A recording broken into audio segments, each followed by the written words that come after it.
A woman never belongs to you. It's just your turn. You lost your edge, she lost attraction for you.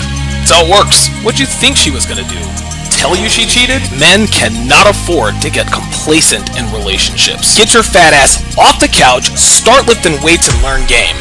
You're welcome. And now your man, Donovan Sharp. What's up, guys? It's your man, Donovan Sharp, and welcome, mercifully. Wait, can you guys hear me? Yes, you guys can hear me. Welcome. Welcome to the 1207th edition of TSR Live, your daily dose of misogyny. What was it? And guys, you guys are going to have to bear with me. You guys are going to have to bear with me. I got Jay Blaze who has already pulled up. You guys are going to have to bear with me. We are going to talk about anything and everything today. And so let's go ahead and get this party started. I'm going to go ahead and bring up Jay Blaze here because we're going to talk a little bit about Iran. Blaze, you got me, man? Yep. All right, good stuff. Okay, so I'm glad you pulled right up. Okay, so we're going to talk about a number of things, but I think the thing that you and I have communicated about the most here over the past couple of days, other than Venezuela, let's see, there's the Minneapolis ICE situation, there's Iran. It appears that Iran is about to fall. Tell me what you know about this so far. Okay, so in the 1970s, Iran was like a Persian country. Right. So the Ayatollah that's in charge right now started just like killing and everything to get control of the country. Okay. And so recently, with Venezuela gone, Venezuela basically fell with the Trump strike. You had there's sanctions on Iran, but Iran had Venezuela to help with the sanctions. Okay. So Venezuela and Iran basically controlled a large percentage of the oil. Like Okay. China got 70% of their oil from Iran and Venezuela. Wow. So, yeah, Iran right now is dealing with hyperinflation because Trump basically said no one trade with these people at all. Right. And so they have like food shortages, water shortages. So they want to get their freedom back because they've been dealing with Sharia law, which you have women in New York City asking for Sharia law. Like it boggles my mind. It boggles the mind. It is absolutely insane. So and again, neither one of us are economists, neither one of us are experts, but when and if Iran does fall, and it seems very imminent, what does that mean? How does that directly impact the U.S. economy? So it helps remove China from taking Taiwan because most of their oil is now coming from Iran. Okay. Then you also have Iran has been funding, like there's high speculation that the two Trump assassinations from 2 years ago was from Iran. So Iran has been funding a bunch of terrorists. So if this falls, then you have the Islam is out of power in Iran, so they won't be funding as much like terrorism and stuff. So they would be on our side, which Iran right now is kind of aligned because from what I heard, the Ayatollah wants to go lead to Russia. Right. So absolutely. they're in bed with the BRICS nation right now. Wow. So then if they fall, then they would be on our side. So they would lose the strategic element from there. Okay, we have Jay Blaze on. TJ Fisher says, we don't want to listen to Jay Blaze. Well, thankfully for me, I don't give a fuck what you want. I do what I want.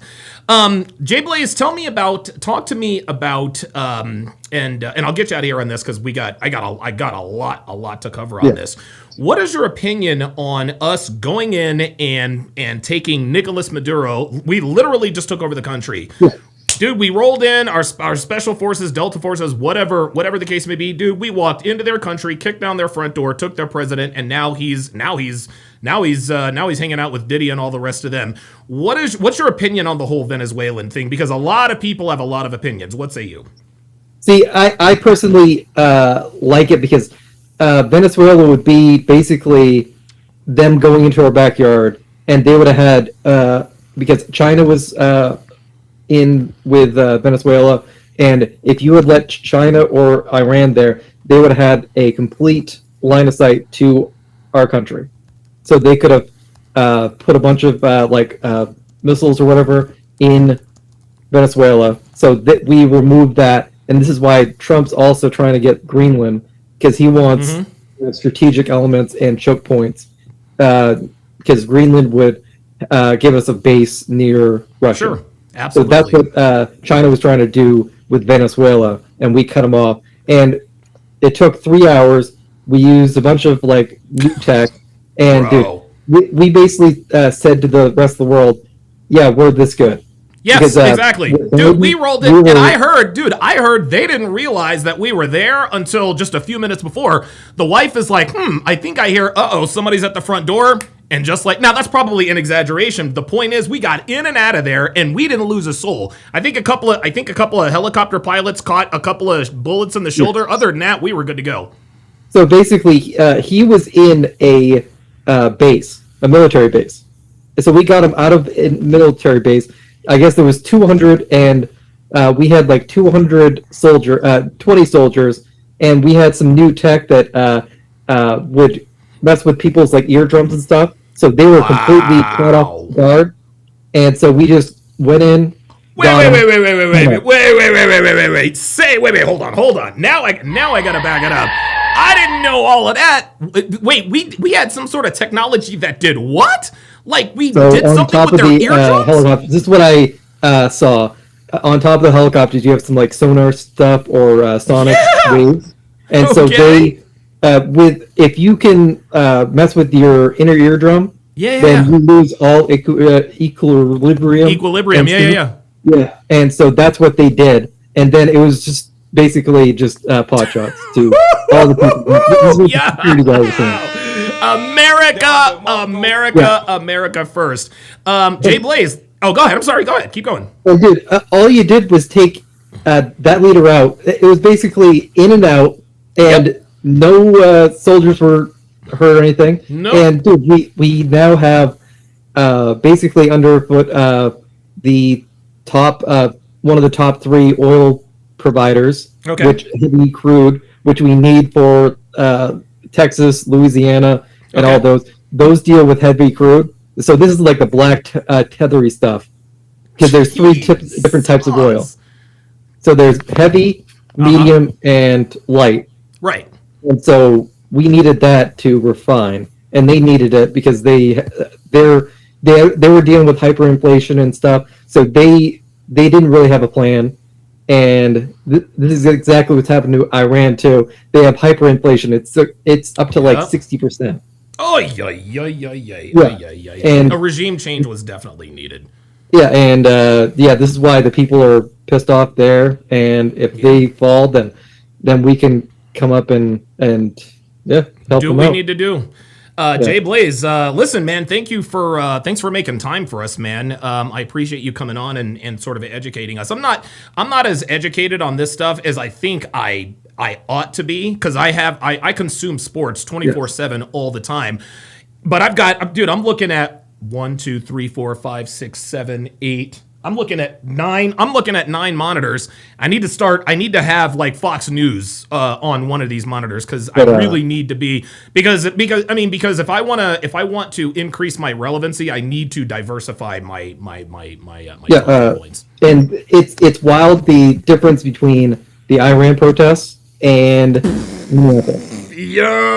they are not fucking around in Iran. I'm gonna tell you what.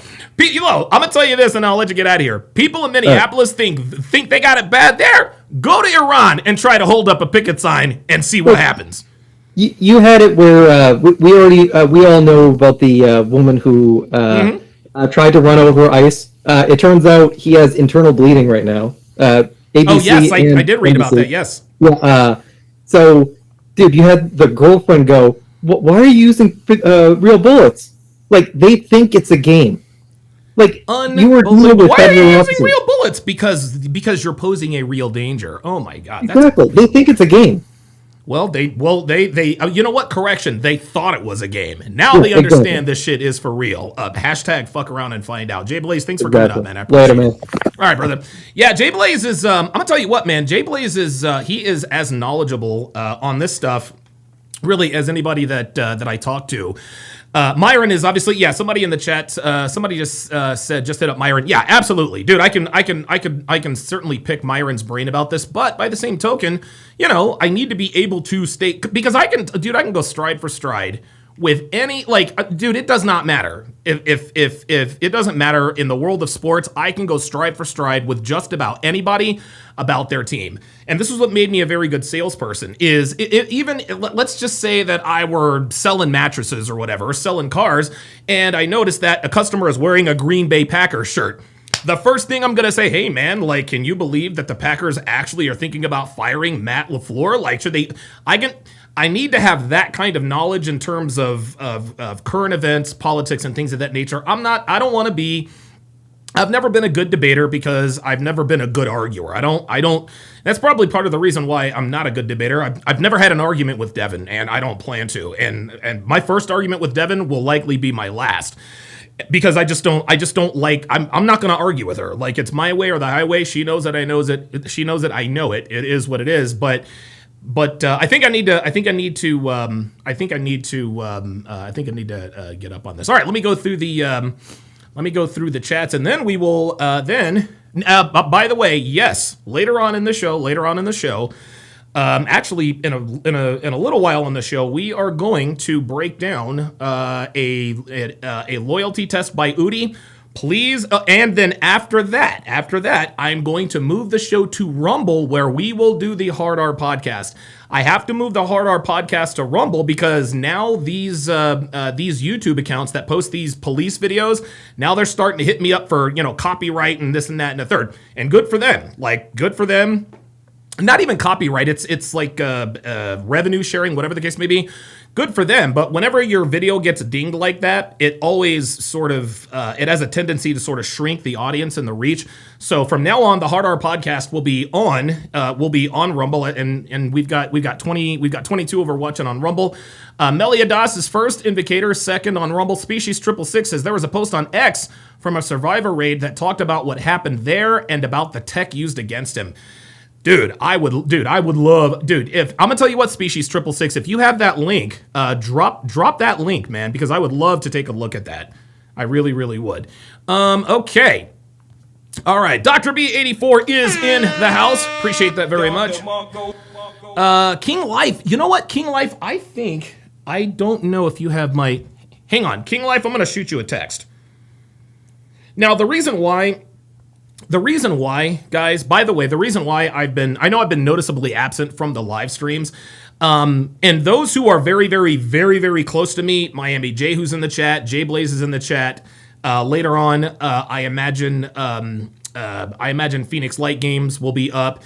Myron, my people who are closest to me, I had to deal recently with a pretty serious, like a very, very, very serious event. I'm okay, everything's fine, blah blah blah blah blah. Has nothing to do with my health. But I had to deal with I've had to deal with something probably, I would say, for the last month to month and a half. And finally, all of that has finally come to an end, and so now I am free to come on and do live streams on a more regular basis. But that is what was happening. Like I said, Miami J Blaze, they know what's going on. Those are, you guys know those guys are two of my very best friends. And so just understand that, and listen, I missed you guys. Like I miss doing these live streams. I miss doing the breakdowns. And so finally, and even now, even today, I've got a delivery coming. To make a very, very long story very, very short. Let me get through these two stories, and then we'll get back to it. Number one, guys, I am fairly certain I probably have ADHD. I made an appointment with basically a head doctor, and I'm pretty close to 99.9% sure that I have ADHD. And it's interesting. I've probably had it my entire life, and I have no idea how or why I was able to focus, but in case you guys are like thinking, ADHD, what are you talking about, Donovan? If you guys, anyone who watches me regularly, you guys notice that it's very, very easy to get me off track. Like we'll talk about candy bars, fast foods, or I'll be explaining something and all of a sudden I'll go off on a tangent. Guys, that is a symptom of ADHD. And guys, I have tens of thousands of hours of proof. Just go back and watch any of my podcasts. Any of my 3 to 4 to 5 hours, even when I'm doing Love is Blind breakdowns, I have to hit the brakes. Oh, wait a minute. I'm off on another tangent. Hopefully, I can get on some sort of medication that will keep me, that will keep me a little more focused instead of me jumping all over the place, jumping around everywhere. So that's what it is. So about a month ago, I flew back east to Philadelphia. I went in and I unloaded everything from our storage unit, everything that we weren't able to bring here to Reno on our road trip, put it in a pod. They picked up the pod, they tracked it cross country. That bad boy will be here tomorrow. So I'm going to get all of my studio equipment back, all of my mics, all of my everything, my camera sliders, all of that. I'm actually quite impressed. I'm actually quite impressed with the way the studio is now, just given the lack of bells and whistles that I had back in New Jersey. But yeah, man, I'm getting all that stuff back. And so tonight, we've got a small local company coming out and getting rid of all the junk so that we can have the TSR gym back up and ready to roll. 305 Miami J says, wish I could join in today. Yeah. I don't know. Hopefully I'll be on for, I think I'll be on for a while. Just stay patient. Ken Rose with the $10 super chat. Appreciate that very much. Doctor Who Design with the €5. Oops, sorry about that. Nope, that's not what I meant. There we go. With the €5 super chat. Trav GX says the Maduro capture was crazy. Holy moly. Miami J says, Don, getting Maduro is more symbolic than anything. Regime is still there, though running scared. Yeah, and actually, Jay Blaze is probably the guy to talk to about the Iran situation. Miami J is he knows all that stuff about Venezuela. He knows the ins, the outs, the ups, the downs, the pros, the cons. And he's right. The regime is still there. There's probably still things going on there. We cut off maybe one head of the snake, but I'm confident that the U.S. will hopefully settle that country down and get them back on track. Just Jerry podcast says Greenland also has that special medal for our fighter planes. Okay, didn't know that. Let's see here. Havana syndrome. Miami J also says not new tech. J Blaze, Cuba used it on our diplomats. We got it from them. Did not know that at all. Robert Anderson also says the U.S. military had that. Oh boy, just hang on. Said the U.S. military. Sorry about that.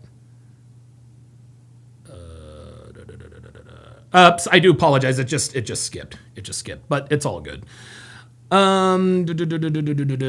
Truth Right says Venezuela had Russian S-400 missile defense systems that were disabled. That was a message for sure, guys. I'm telling you, man. I think we just showed the world you don't fuck with America. You don't fuck with America, man. You really don't. And just to kind of tie it to this, there are all kinds of shows and movies and Netflix specials. One comes to mind called Lioness, and it's about it's this military special forces, whatever. Those are always very good, except for when a woman is in charge. Women don't go and do the Nicolas Maduro missions. They don't. They stay the fuck at home and make the fucking sandwiches. I guarantee you, not one person who put boots on the ground in Venezuela to grab Nick Maduro absolutely was not a woman. Everybody in that operation had every person had fucking cock and balls. So yeah, we can all sit here and watch this Lioness and watch, women kicking grown men's ass. Yeah, but when push comes to shove, we sent our boys, not our women. That's how it was. Just Jerry says, I can't believe ICE is using real bullets. Why wouldn't they? Maybe that was, I don't know, was that a joke? High Quality Leisure says, we are the least desired men in society. I don't doubt that. Certainly don't doubt that. ILDN1929 says, what happened to Hard R Bingo? Yeah, Hard R Bingo is still here. We just have to do it on Rumble now.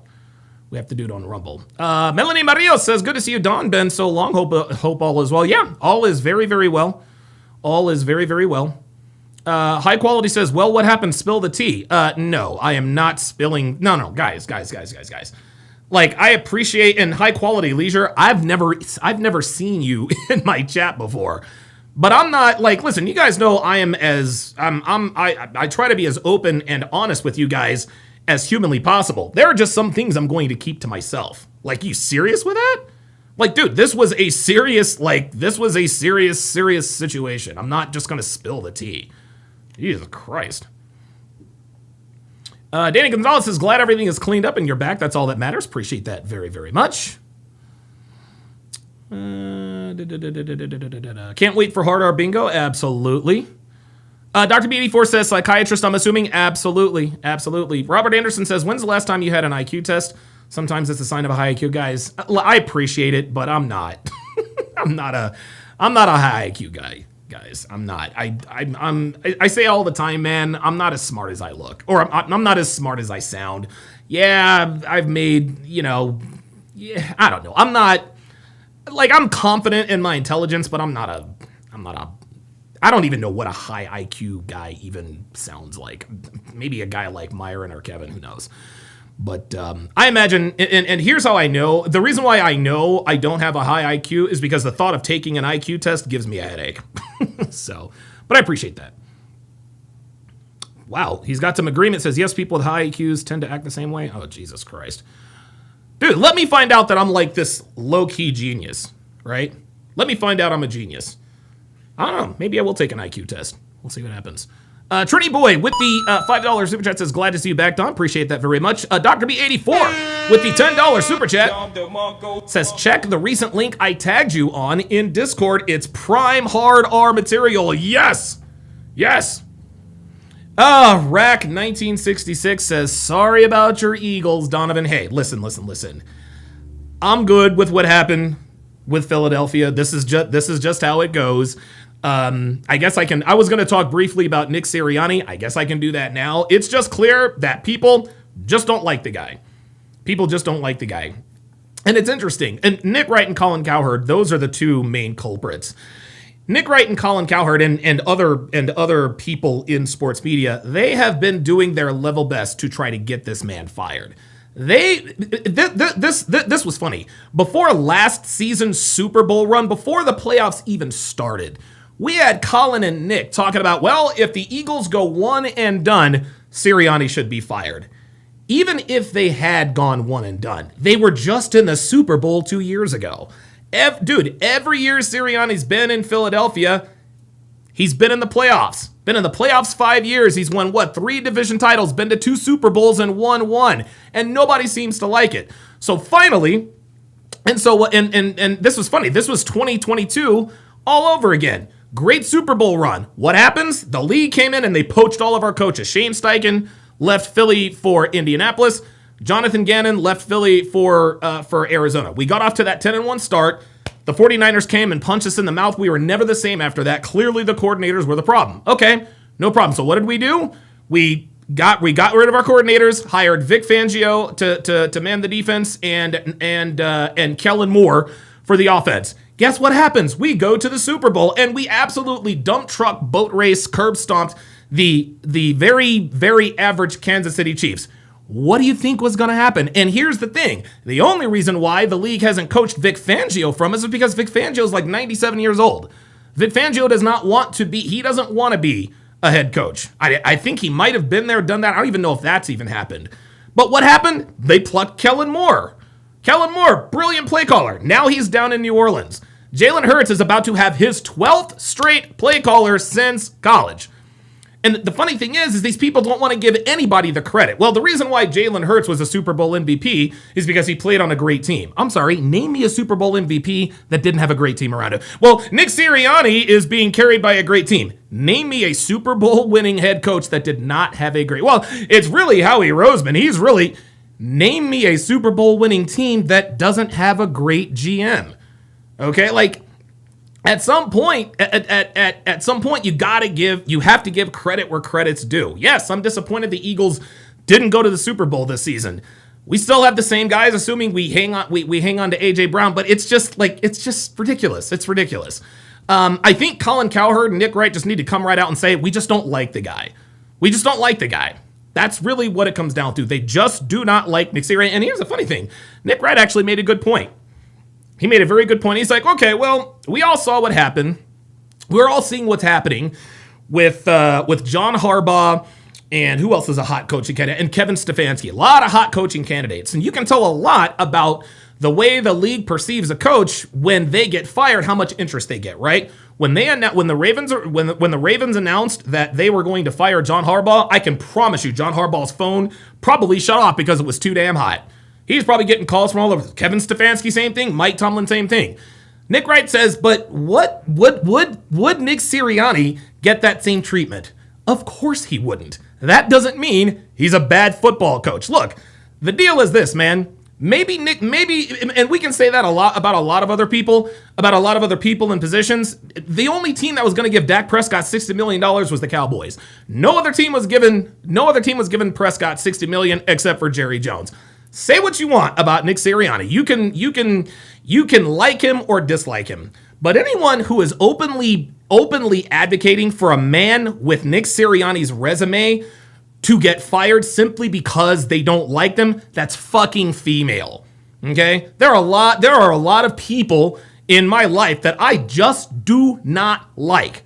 Okay? But because I'm a man, I can compartmentalize my feelings from facts. A lot of you motherfuckers out there hate Myron. But guess what? The son of a bitch tells the truth. That's all there is to it. You can't, just because you don't like someone, like nobody liked Jose Canseco, but guess what? We all found out that he was telling the truth about steroids. That's just how this is. And when we see stuff like, there's my ADHD kicking in again. When we see stuff like this, when we see grown men, and a lot of people would probably ask, well, why do they hate Nick Sirianni? I don't know, and I don't care. All I know is that our head coach probably has, matter of fact, the only head coach during Nick Sirianni's time span that has his resume is Andy Reid, who he just pummeled in Super Bowl 59. So listen, man, we can all sit here and talk about how Nick is this or Nick isn't that. The bottom line, he ain't going anywhere. He is not going anywhere. And it's funny, Colin and Nick, they've been talking shit about Nick Sirianni for 2 years. And finally, after 2 years, they got their get back. Oh, he lost in the first round. I'm sorry, Nick and Colin. Y'all missed the boat. Y'all missed already. You two could have had the ultimate, see, I told you so, but it didn't happen. You see, we kicked the Kansas City Chiefs' ass in the Super Bowl, and that's what really pissed you off. So as soon as the Eagles have any, Nick's got it. No, he ain't going nowhere. He is not going anywhere. No matter how much you people think Nick Sirianni's the problem, he ain't the problem. 5 playoffs, 2 Super Bowl appearances, 1 Super Bowl title. You guys can sit and spin. Eat a dick. Saber89 with the $10 super chat says, good to see you. Miss the sharp lives. Did you see the Pearl debate? No, I have not, but I will watch it. I wanted to go, but for whatever reason, I thought it was next month, not this month. Anyway. H.MPEG with the $1 super chat says, Nick's still salty, the Eagles D. Put belt to ass on his man, Crush Mahomes. Yeah, and the funny thing is Nick Wright, here's the funny thing. Here's the reason why Nick Wright really hates Nick Sirianni. Because after the Eagles' Super Bowl run, we lost to the Chiefs, and then we went to Arrowhead, and by the way, we haven't lost to the Chiefs since Super Bowl 57. Since Super Bowl 57, the Eagles have gone into Kansas City and beaten them twice. Including, and then of course we kicked their ass in the Super Bowl 59. But a couple years ago when the Eagles beat the Chiefs on the road, Nick Sirianni was talking shit to Chiefs fans. And that is when Nick Wright decided, you know what? I'm going to openly advocate for this man's job. Guess what, Nick? He ain't going nowhere. There are now two Saint Nicks in the state of Pennsylvania. One is Nick Foles, the other is Nick Sirianni. Sorry. Okay. K-Mod says, once again, the favorite key on the piano, D sharp, drop in knowledge. W sharp, much love. Appreciate that very much. Jerry Raven says, that Steelers game was brutal. Oh my God. Yeah, Snowdemi says Butterfingers didn't help this year. Yeah, as far as, and I'll get off the sports talk here shortly. I'm not a trade this guy or that guy, but dude, the Eagles got to either the Eagles, and maybe we get rid of AJ Brown, maybe we don't. He's the best receiver we have on the team, but it does rub me the wrong way as a fan that during the 5-game winning streak we had, AJ Brown was running his mouth to anyone who would listen. I'm not getting the ball in a blah blah blah blah blah. Yeah, we won, but da da da da da da da da. AJ Brown is as responsible for the media's swarming on the Eagles as anybody. Then he started getting the ball. He had like 3 career games. Eagles lose 3 in a row. What was A.J. Brown doing? Hold on. What was A.J. Brown doing? Hold on. Fucking crickets. Fucking crickets, man. And the funny thing is I'm never, and I'm a realistic sports fan. I'm not the guy who says, well, you should play for the love of the game. No, you should make as much money as humanly possible for being able to do something that most people on the earth cannot do. I am not a moralist. I'm not going to, there's no moral cathedral allowed here. But by the same token, sports media who has come around on player greed, they've come around on guys who are team guys. AJ Brown has the money, he has the rings, he's got the success. So the media, but because AJ Brown played for the Eagles, the media actually defended the mouthy receiver. Guys, listen to what I'm saying. When's the last time the media actually defended the mouthy receiver? Yeah, how about never? And we all know about diva receivers. Anyone who's followed the NFL for any number of time, for any amount of time, we all know the diva dude, T.O., Chad Johnson, Randy, like we all know.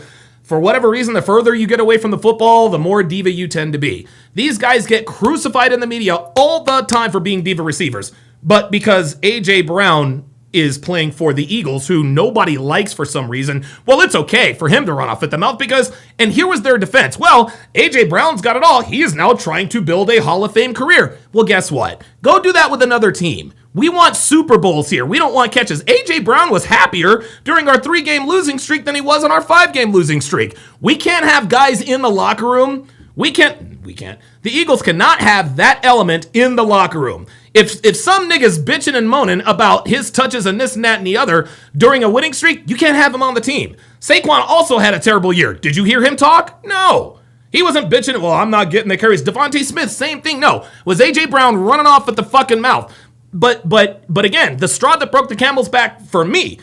Now we're forcing him the football, forcing him for 10 catches, 11 catches, 9 catches, 100 and something yards. We lost 3 games in a row. And what all of a sudden now AJ Brown is happy? So you're happier when you catch balls but lose, but then you want to run off at the mouth when the opposite happens. Get him the fuck out of here. Get him the fuck out of here. Get him the fuck out of here. Sorry. And I love AJ Brown. He's got to change that fucking attitude. He has got to change that goddamn attitude. He really, really does. To be happy during a 3-game losing streak because you're getting touches, sorry, my guy. Sorry.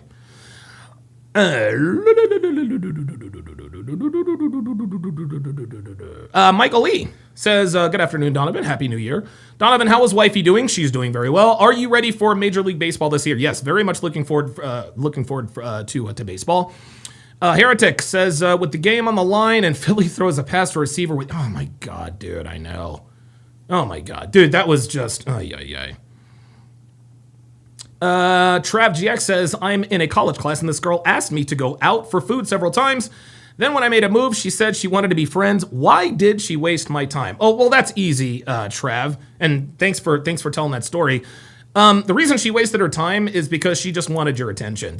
Guys, what you guys have to understand, sometimes a girl will agree to go out with you or go on a date with you or whatever just for the attention, okay? Just for the attention. Something, and I don't know what the whole story is. I mean, if she kept trying to get at you, I guess maybe you're attractive, maybe you have some game, whatever the case may be.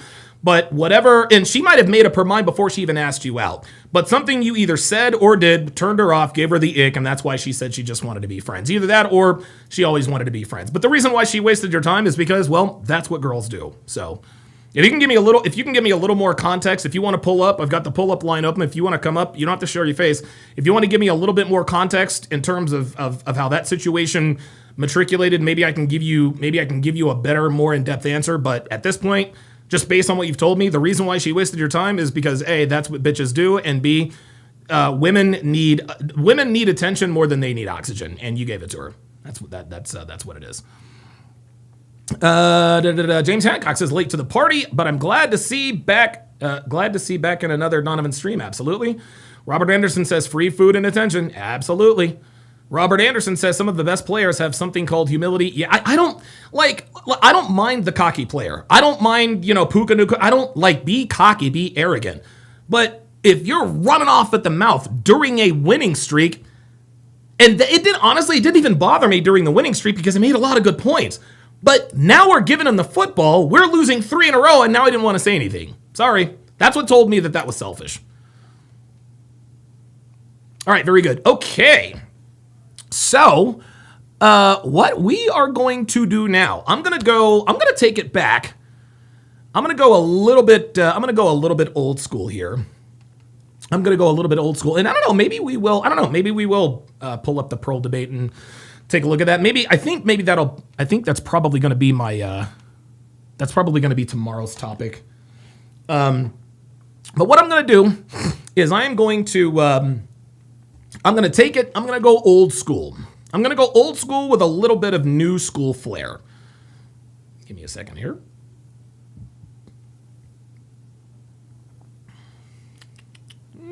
Where is it? Bear with me, guys. I just decided to hit the live button. I was unprepared. I'll go ahead and admit that. However.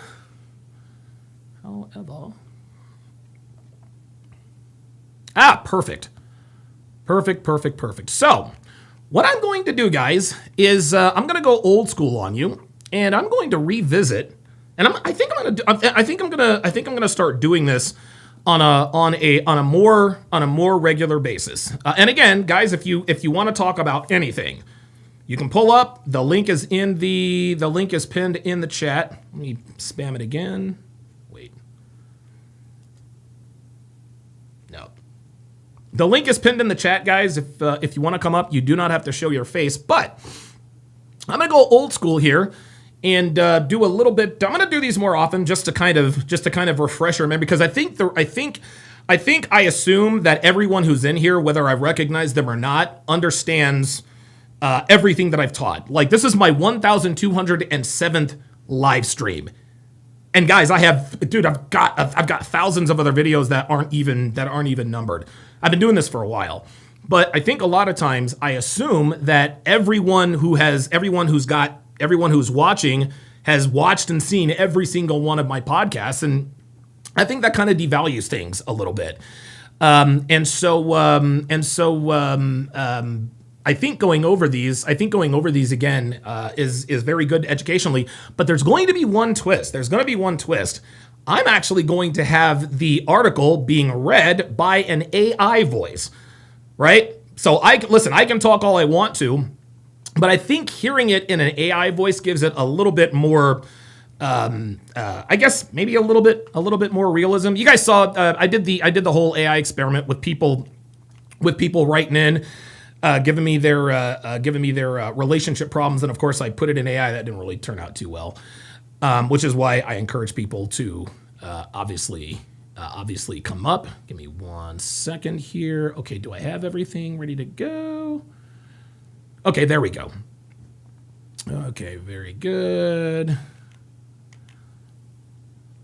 It is good to be back, guys, because like I said, man, like I really, really missed you guys. I really do. Alaskan K is in the house. Good to see you in here.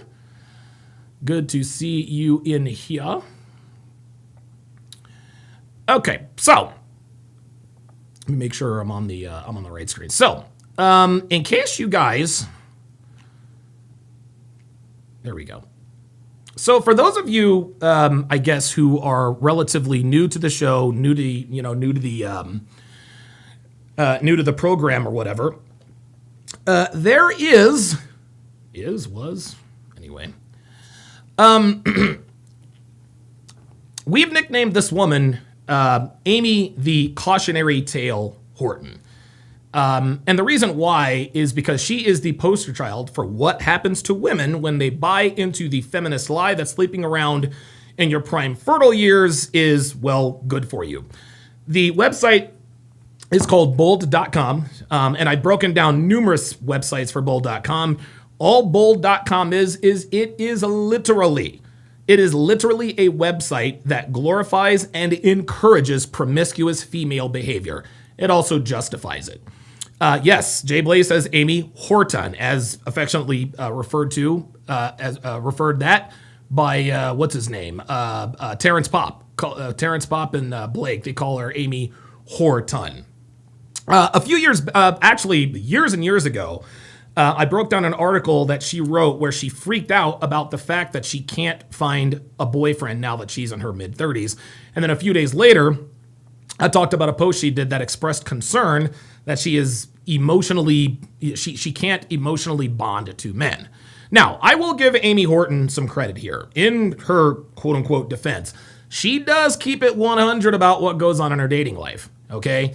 I think she also wrote an article that says I contracted an STD or I have herpes and I'm not afraid to talk about it. Like, that's how honest this woman is. But then she always does an about face and, well, blames it on men. She blames it on the culture.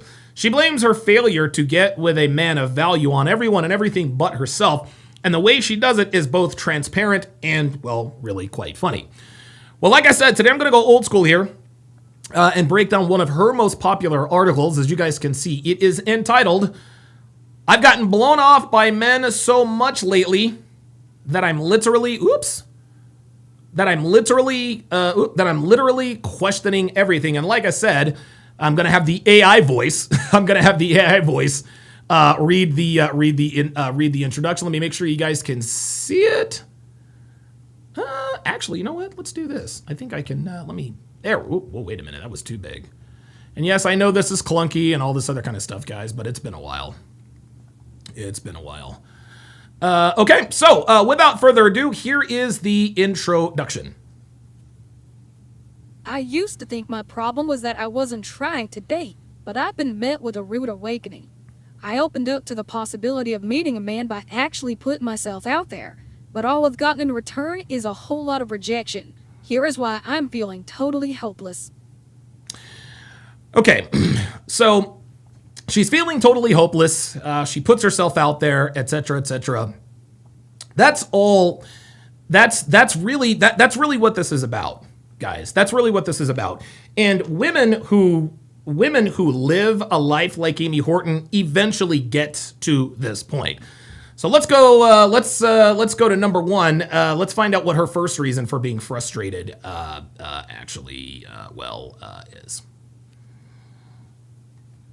Well, the first reason I'm feeling hopeless is I can't even get a date out of a guy. I thought, okay, I'll go out on dates to see if there's any chemistry. I'll be open to different kinds of men. Can't know what works unless I try, right? Well, that might be a good way to approach dates if I got any. I seriously can't find a guy who will follow through long enough to even ask me out. It's legitimately depressing. Legitimately depressing. So let's touch on the first word, chemistry, to see if there's any chemistry. Translation, to see if I am sexually attracted enough to have a one-night stand with him. Let's get one thing straight, gentlemen. What she's not telling us is that she's meeting these dudes on Tinder, okay? She's meeting these dudes on Tinder. And when a man in 2026 now, when a man swipes right for a girl on Tinder, his main objective is to sleep with her as quickly as possible, okay? If you meet a man on Tinder, he ain't looking for a relationship. He's not looking for friendship. He's not looking for any of that. He's looking for a quick, easy lay, and if he likes having sex with her enough, he'll put her on his roster. Where Ms. Horton is going wrong, like a lot of women do, is that she's using the I'm not here to hook up line. Now, we all know that when girls say this to you, or if you see it on their profile, it means they are absolutely positively there to hook up, okay? Nobody, and I mean nobody, man or woman, is on Tinder or any other dating app to find a spouse. Everyone is on dating apps to find sex. the girls like Amy Horton, they do what we like to call snowflaking, right? And snowflaking, the reason why girls snowflake, in other words, try to make it look like they're special or different, they snowflake to give people the impression that she's not like these other 304s who are really all here for the D. Well, all those other girls are here for the D and not me. No, these girls actually believe that she is there for a meaningful connection and possibly even a relationship, that she's somehow different or somehow special. Now, Ms. Horton has probably used this line for years and years in the past when she was in her 20s, right? When she was in her 20s, she didn't actually mean she was there to hook up. Again, girls like her use this line so that men don't think they're easy. But now that she is in her mid-30s, she does indeed actually mean that she's not there to hook up. Here's how it goes, guys. In her 20s, and this happens with everybody, in her 20s, she used to shit test guys to see if they had the balls to see through her good girl facade and then run the proper game to sleep with her. But now in her 30s, she's saying exactly the same thing. But these days, it's not a test, okay? It's really what she means. So when dudes with game who are used to, closing 304s, getting one night stands out of girls in the first night, they figure out very quickly that Amy isn't kidding when they think, wait, she's serious. She really isn't looking to hook up. At that point, they ghost on her, and that's why she's not getting any dates. That's why these guys aren't following through. Ladies, if you're watching, you cannot expect men to treat you like a lady when you've acted like an easy lay for a decade and a half. Let me repeat that. You cannot expect men to treat you like a lady when you've acted like a 304 for a decade plus. Just because you decide you're not going to sleep with anything with a Y chromosome and a pulse who swipes right doesn't mean these dudes are going to go out on dates with you. Ms. Horton is literally telling these dudes, you're not getting any sex tonight, and doing it in a way that isn't a shit test. She is dead serious. And the dudes who are looking for easy lays, they're not here for that. They're like, peace out. Then, this is funny. We can't let this get away. We cannot let this get away. Then she says she's open to dating different kinds of men. Can't know what works unless I try, she says, right? What this means is that white dudes ain't checking for her anymore. Oh, no. White dudes are passing her up for younger, tighter versions of her 20-something self. Seeing that her options are becoming more and more limited the older she gets, all of a sudden now she's open-minded. Now all of a sudden she's willing to try new things. New things means other races of men. When she was young and hot, she was only swiping right for white guys. Okay, but now she's taken that route that a lot of white girls who have sort of hit the wall and not getting as much attention from white guys who used to run through in her 20s, which is interracial dating. That's exactly right. She fucks niggas, y'all. Now, some of you might ask, well, how do you know she's on dating apps? Well, this is simple. When she says she can't find a guy to follow through, it means she's been in contact with said guy. And if a man approaches a woman out in the real world, it's highly unlikely that he'll flake because of his initial investment, which is overcoming his approach anxiety, approaching her, striking up a conversation, swatting away the shit test, and getting her number, okay? Getting a girl's number out on the street, guys, it's hard work, man. I did this for years. It's hard. It takes effort and a lot of intestinal fortitude. If dudes are out here flaking on her and ghosting on her, they didn't have much invested in her in the first place, which means they just swiped right. This is why they're not following through. Okay, so the lesson here, and this is on both ends, the less the initial investment is, the more likely it is that someone will flake. And this goes for both men and women. This is why men take breakups so much more harder than women. Women don't invest anything into the relationship except for their bodies. But because they've given their bodies to everybody and anybody, it's no big deal to give her body to you. Of course she's just going to walk away after a few weeks and maybe some arguments. She didn't invest anything. A man, on the other hand, we got to look good, smell good, we got to have game, we got to have a job, we got to do this and look that way. We put all of this effort into this relationship while all she's doing is giving you her body. Of course she's going to walk away. Of course it means more when we break up. All right, let's go to her second bullet point where she is talking about the dating scene getting worse and worse. Here's another reason I'm feeling hopeless. The dating scene is getting worse and worse. If I had known a few years ago that things would deteriorate to this level, I would have found me a good man and locked him down. Cat. I had no idea that Tinder would come about and swiftly create the demise of good old-fashioned romance. I hate this new dating world I live in. I want nothing more than to destroy all dating apps in the awful way they've ruined actual interactions. Oh my God. Ay, ay, ay, ay, ay. First of all, Stop the cap. stop the cap. Stop the cap. Guys, I've often said that if you give, like, we all know that a girl, her prime fertility between 18, let's say 24, 25, 26 years old, between 18 and 26, that's when they're the most attractive. If you were to give modern women 100 years of peak prime fertility, I mean, they are the youngest, hottest, tightest they will ever be. If you gave them 100 years of prime fertility, they would spend 99 years, 364 days, 23 hours, and roughly 30 minutes riding the carousel. They wouldn't start looking for a man until there's about a half an hour left in your prime. So when she says, well, if I had known things would deteriorate in this way, I'd have locked down a man a long time ago. No, you wouldn't have, because one man doesn't give you the same attention as all men. But let's go back to when she says things would deteriorate. She's talking about herself, okay? She's talking about herself.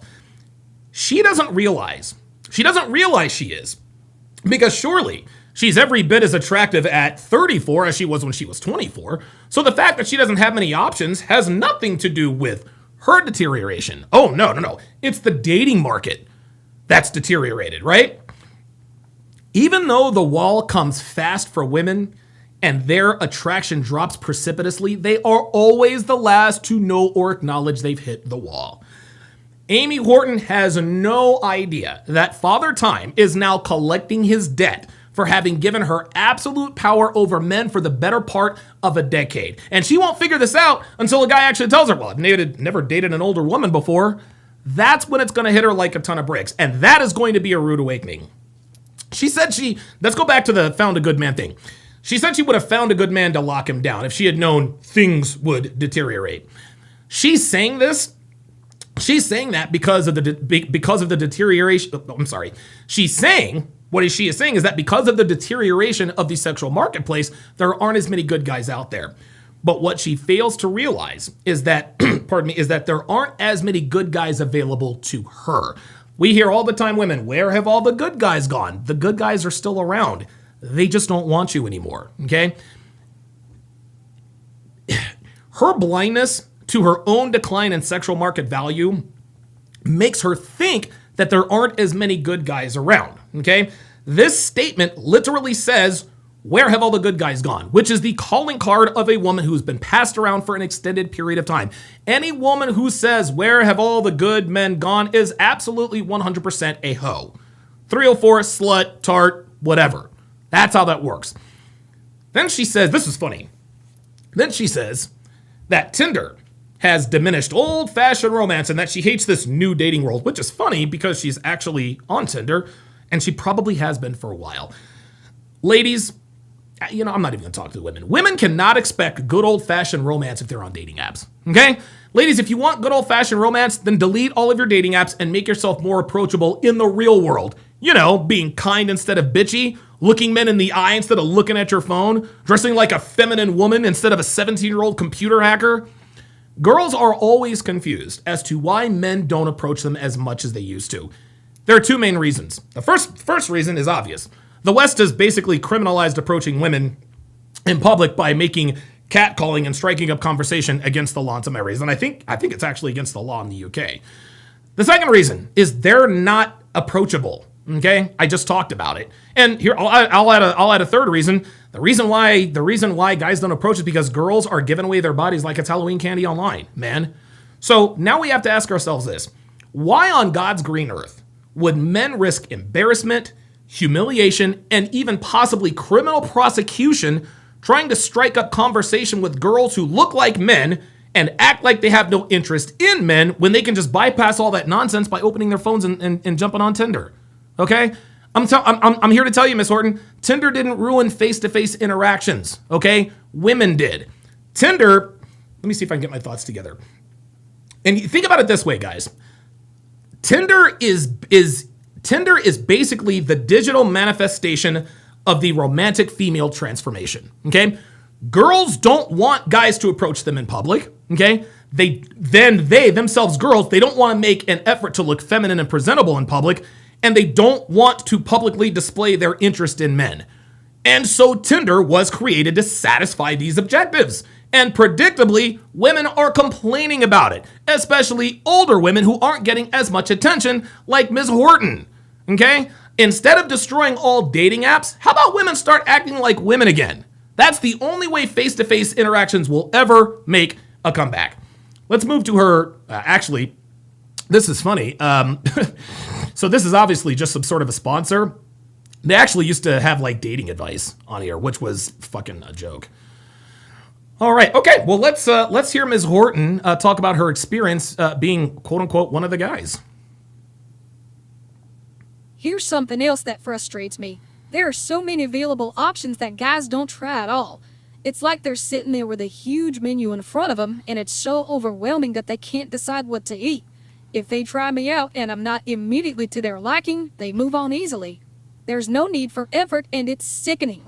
Of course, they blow me off. They barely even think of me as a human being. I'm just another face on a screen. Oh, how the tables have turned on Ms. Horton. You see, guys, what she is describing is the inverse of what she experienced in her 20s. Okay? When she was in her 20s, she sat there with a huge menu of men in front of her. In her 20s, she was so overwhelmed that she couldn't decide what to eat, or in other words, who to sleep with. Right? If the men she tried out were not immediately to her liking, she moved on easily. In her 20s, she didn't have to make effort, and she blew off countless men. She didn't think of men as human beings. They were just another face on a screen. You know, it's funny when women complain when men play the game better than they do. This is actually one of my 49 laws of Sharp. A woman will lie to men. She'll cheat on boyfriends. She'll use men. They'll use men they have no sexual interest in for free dinners. Right? Like our friend in the chat there.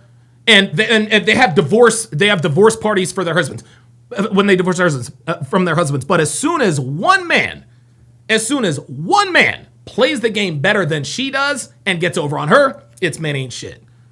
Gentlemen, there are articles and videos talking about girls who use men for free meals by misleading them about their sexual interest in them. Everybody praises these women for this brilliant plan. But then as soon as we get a guy like the Dine and Dash dater, now it's a problem? That guy gets jail time and national ridicule while women get a pat on the back for doing the same thing. Women absolutely, and I think this is law number 41 of the 49 laws of Sharp, women absolutely hate it when they do not have a decided advantage on the dating market, and there are really only two things that put them at a disadvantage. A, they run up on a dude who plays the game better than they do, and B, they get old. And this is exactly where Ms. Horton is right now. What she did with men in her 20s is exactly what is being done to her now, and she doesn't like it. Then she wants to whine about, I'm just another face on a screen. Cry me a river, ho. Let's go to her next bullet point. Oh, men constantly think she's too much work. Let's see what she has to say about that. Here's something that really frustrates me. Men constantly decide I'm too much work. Because I have needs and feelings and I'm not some accommodating robot, I'm too much trouble to bother with. There are so many options online that they can easily find some girl who doesn't require anything of them.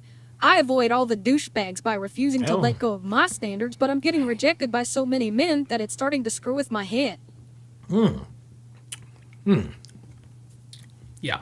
A lot of you guys have mentioned the Tinder swindler. Hashtag Simon Live. Don DeMarco to him. Yeah, the Tinder swindler got a whole documentary made out of him. You know, it's funny when women describe their neuroticism and unrealistic expectations as needs and feelings. Girls are so impossible to deal with these days, it's no wonder that dudes are only using them for bedroom fun. The less time you spend with a girl, the less of a headache she can be. But here's Amy Horton's problem, okay? When she says, I'm too much trouble to bother with, she has no idea, she has no idea that it means she's simply not worth dealing with anymore. Okay, guys, young, pretty girls get more leeway in the way of dating because they're what? Well, young and pretty. Okay, it's a cost-benefit analysis. A female's youth and beauty make dealing with her nonsense a little more worth it the more beautiful she is. It's just like sports. The more talented player X is, the more shenanigans Team Y will put up with. We were talking about wide receivers, Antonio Brown and Odell Beckham Jr. come to mind immediately. These guys were constant distractions in the locker room and in the media. But because of their talent and their production on the field, the teams dealt with it. T.O., Terrell Owens, was also in that camp. He was a distraction in San Francisco. He blew up the locker room in Philadelphia and did the same thing in Dallas. But when his skills diminished, he couldn't get a contract. Okay? Amy Horton is the equivalent of T.O., guys. Guys used to deal with her nonsense because she was young and pretty. But now that she is in her 30s, dudes ain't trying to deal with that anymore.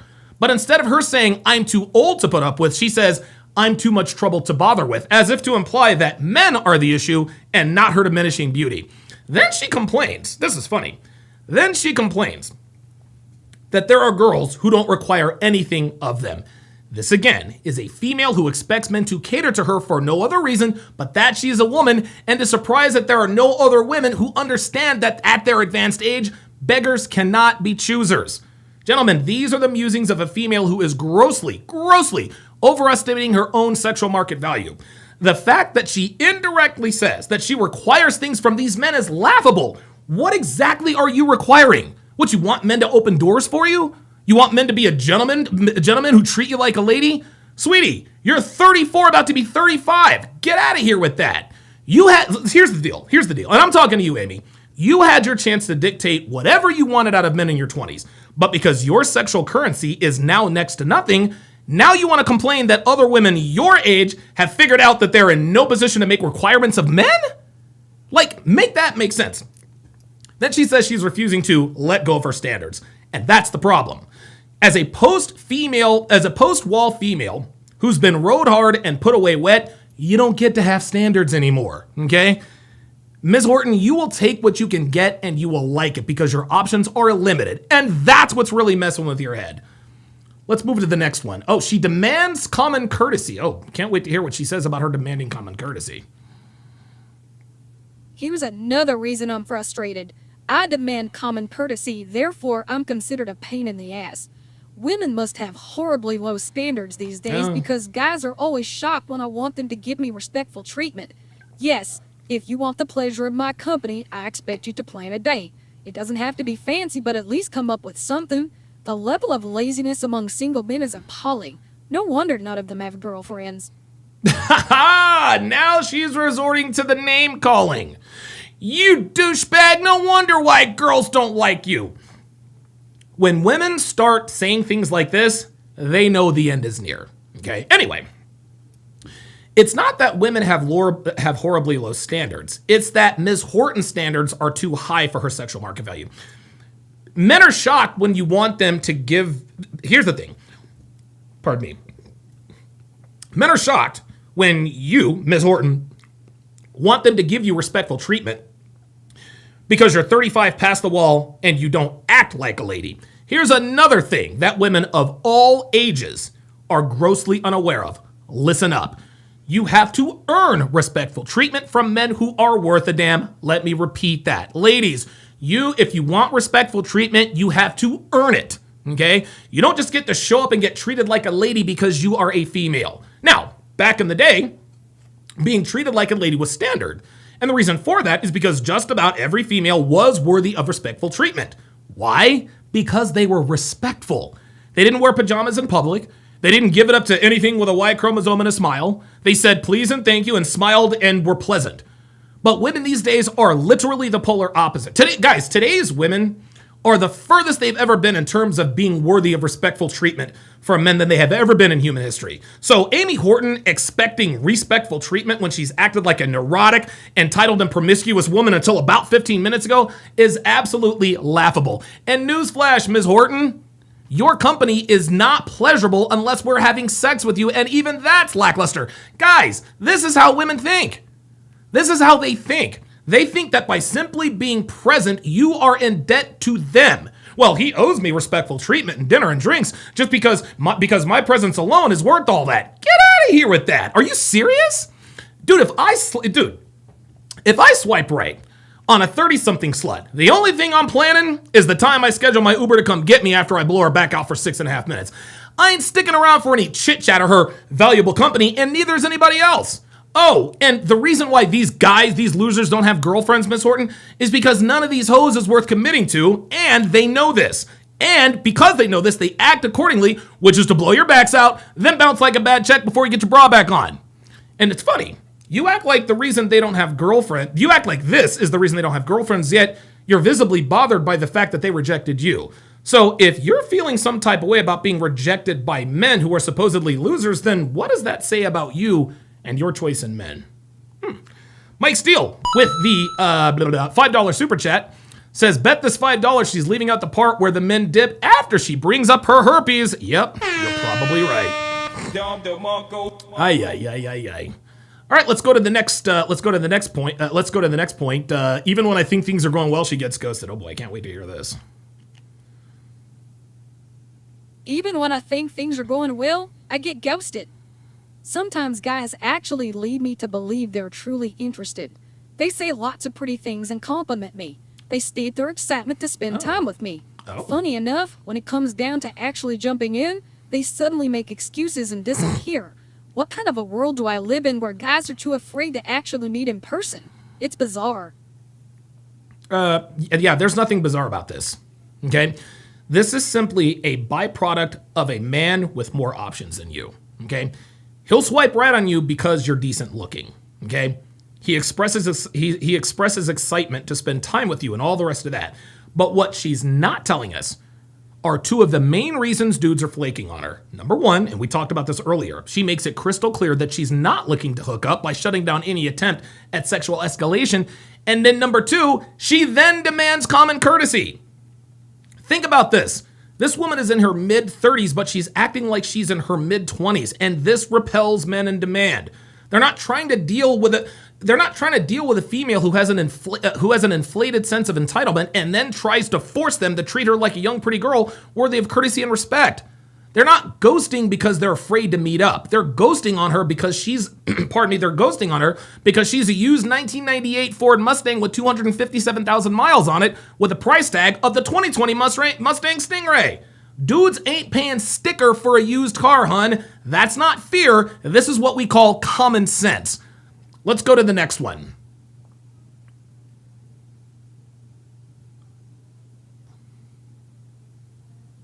I get tossed aside so frequently that it's messing with my head. Oh, is it? I had to delete all the dating apps. I know that I'm a wonderful woman and a great girlfriend, but the callous disregard of men online made me question my own self-worth. I started thinking that maybe there's something really wrong with me, that these guys find me too intimidating and ambitious for them. In reality, I can't change the fact that they're so insecure. Insecure. She's a critical mass here, guys. She's a critical mass, okay? She, like most post-wall females, blames everyone and everything but herself for her declining sexual market value. Instead of acknowledging that she's older and less attractive, she blames the deterioration of the dating market. Instead of realizing she's not worth the trouble anymore, she blames other women for having low standards or being too accommodating, which means actually acting like you like the guy. Heaven forbid. Instead of understanding that her company outside of sex isn't worth dealing with, she blames men's laziness and cites that as the reason they don't have girlfriends. And then she says men are afraid to meet up with her instead of coming to the realization that dudes have better options than her available to them. So now here she is, blaming men once again for her own deficiencies.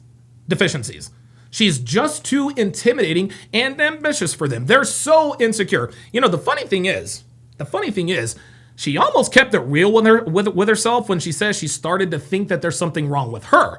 But then she immediately reverses skate and goes right back to the insults, blaming men for not choosing to be with her. If she were such a wonderful woman and a great girlfriend, she'd be with someone. But she isn't, so she's not. And in order to sleep at night, she has to tell herself and others that there's nothing wrong with her, but something wrong with men. Gentlemen, this is the typical rhetoric of females who are getting left behind for younger, kinder, more feminine women. Mike Steele with the $5 super chat says, in Amy's world, she looks up, quote, wonderful woman in the dictionary, and it also says, see also herpes. Oh my God. Oh my God. Oh my God. Oh my God. Johnny Ramos with the $20 super chat. Oh no. Oh no. He says she wants to find men to pay for her Valtrex refills. Ooh, oh my God. Hold up. No, the fuck you didn't. Yes, the fuck he did. Damn, you guys are more savage than I am. Holy smokes. All right, let's get to our next bullet point here. I like who I am, but it seems most guys don't. I'm tired of men who say one thing and then either back out of it or act completely the opposite. One minute, I'm the coolest, most genuine, interesting, grounded woman they've ever met. The next, I'm too much for them and they feel that I deserve better than them. Just be honest and quit with the lame cop-outs. I like who I am, but this pattern makes me feel bad. Gentlemen, this is the classic case of a woman who is only on her best behavior in the beginning, right? Like all women, she is cool and genuine and interesting. Of course she is. She's putting on a facade. She's putting on a front. She's putting on a mask. But because men don't like what they see behind the mask, when she starts to show her true colors, she gets all butthurt that they don't stick around. Gentlemen, a woman can only fake the funk for so long, okay? Eventually, she is going to show him who she really is. And if she is dealing with a man with options, if she's dealing with a man with experience, he's not going to stick around to deal with her nonsense. Ladies, you cannot get mad when you look and sound like a Ferrari for the first 2 weeks, then bitch and moan when he takes you back to the dealership after he opens the hood and sees the engine of a Toyota Camry. You cannot expect men to stay with you if you pull a bait and switch. It's just not going to happen. Then she talks about lame cop-outs. Because surely she's never used the lame cop-out like, I need to find myself. Surely she's never said to a guy, I need some me time. I'm sure she's never told her friends, I'm not being true to myself. This again is a woman who gets mad that dudes are running the same gambit on her that she used to run on men. Like I said before, guys, women love the game when they win, but they hate it when men play it better than they do. And this is absolutely a classic example. Let's go to the, Let's go to the next, bullet point here. I try not to take rejection personally, but I have feelings. I do try to remember that because it's all online, people don't treat me like a real-life person. It's easy to swipe left, or flake out, or disregard another human like they don't exist. I try not to make it about me, but when it happens over and over again, I do feel hurt. I'm a sensitive being whether I like it or not. That's why I've decided I'm better off not trying to date at all. Oh, here we go. Here's a thought, Amy. How about you take the advice that I gave you earlier? How about you do the hard thing by getting offline, becoming more pleasant, acting more feminine, dressing like a lady, and becoming approachable so that men of value will find you out in the real world. This way, if they do approach you and strike up conversation without getting arrested, it means they might actually like you. And when he asks you for your phone number and you give it to him, he's not likely to flake or ghost on you because he's got skin in the game. He's invested. What's that you say? That's too much trouble? You don't have time? Guys aren't worth the trouble? My mistake. Gentlemen, Amy Horton is experiencing what all women experience at some point, and that is realizing that she actually has to work for something she's used to getting for free. I said it before and I'll say it again. In her 20s, all she had to do was be there and dudes were lined up to be with her. But now that she's not young and hot anymore, she finds herself having to earn what was given to her with zero effort involved on her part. And because we all know that women like Amy never do what's not easy, she's decided she's better off just not trying to date at all. That doesn't surprise me at all. Let's move to the next bullet point. It makes me feel small and invisible to be passed over so frequently. I've gotten to the point where I don't even know how to talk to men anymore. Oh, really? I am so afraid I'll think the wrong thing or show interest only to be dismissed yet again. It seems easier to ignore them altogether. I thought I could do this and wait for a guy to really try to win me over, but no one is trying. And sometimes I feel like the most unappealing woman alive. The reason you think you don't know how to talk to men anymore... Oh, wait a minute. Can you guys hear and see me? Okay, sorry about that. Okay, Amy, the reason you think you don't know how to talk to men anymore is because you've never had to. He showed all the interest. He carried the conversation. He did all the work, and you simply decided whether or not you're going to sleep with him. You used to have the luxury of sitting back and waiting for a guy to win you over, but you don't have that anymore. The reason no one is trying is because you are an unappealing woman, at least not as appealing as you used to be. And I love her sad attempt at fishing for compliments with the, I feel like the most unappealing woman alive.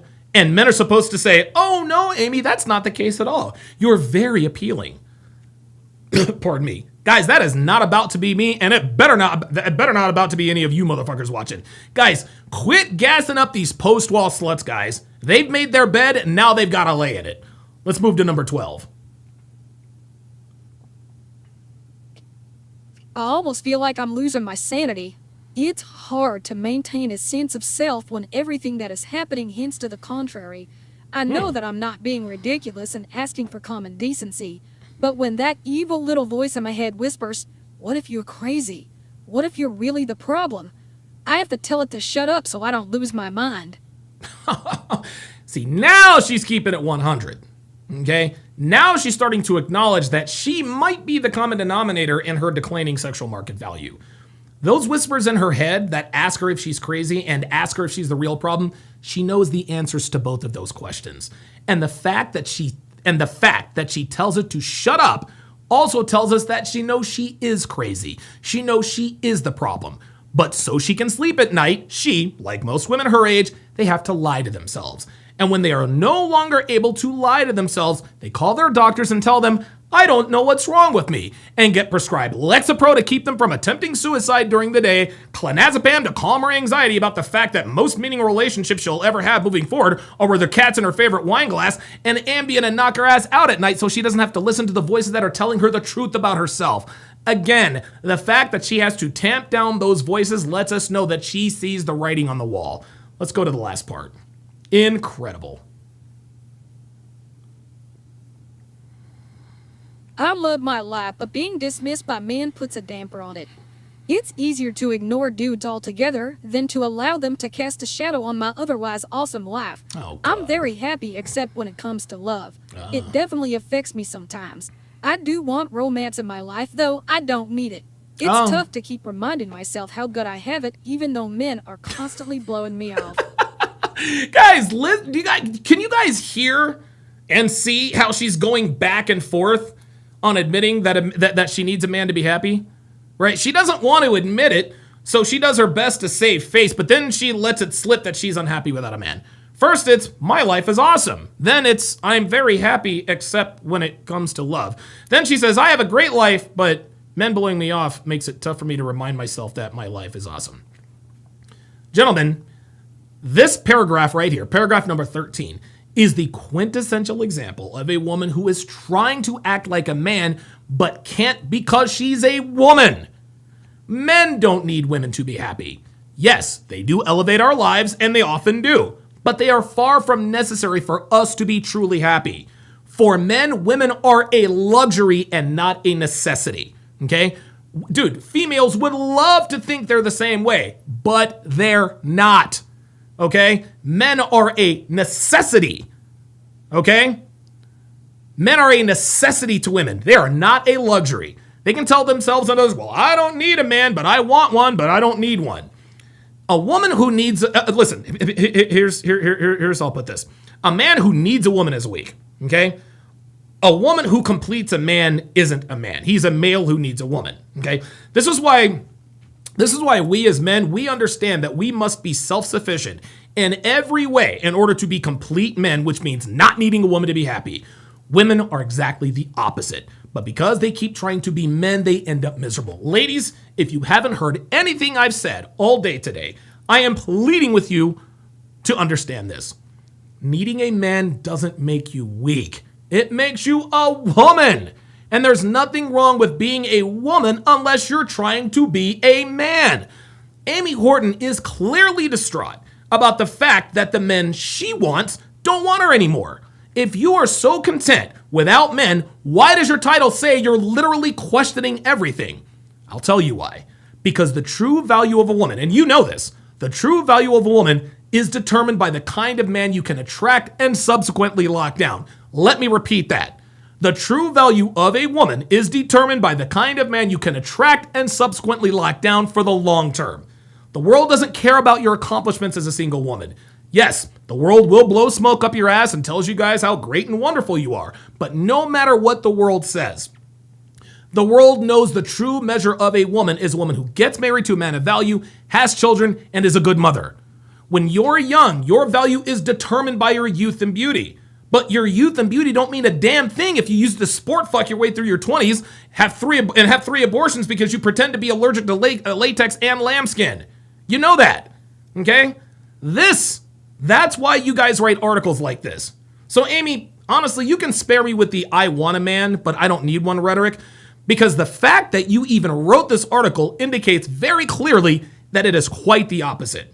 Ladies, enough with this facade. Just be honest with yourselves, admit you need men, and act accordingly. Incredible. Incredible. All right. Oh, look at that. Oh, I'm shaking the camera because I'm wiggling my feet there. There we go.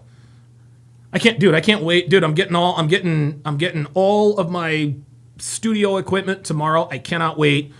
Camera stabilizers, gimbals, camera sliders, so I can move around and be demonstrative without it looking like there's an earthquake here. Wait, hold on. Earthquake. Ah!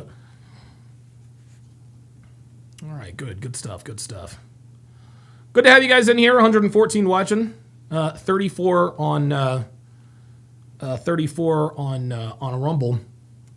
Quickly here before we react to this.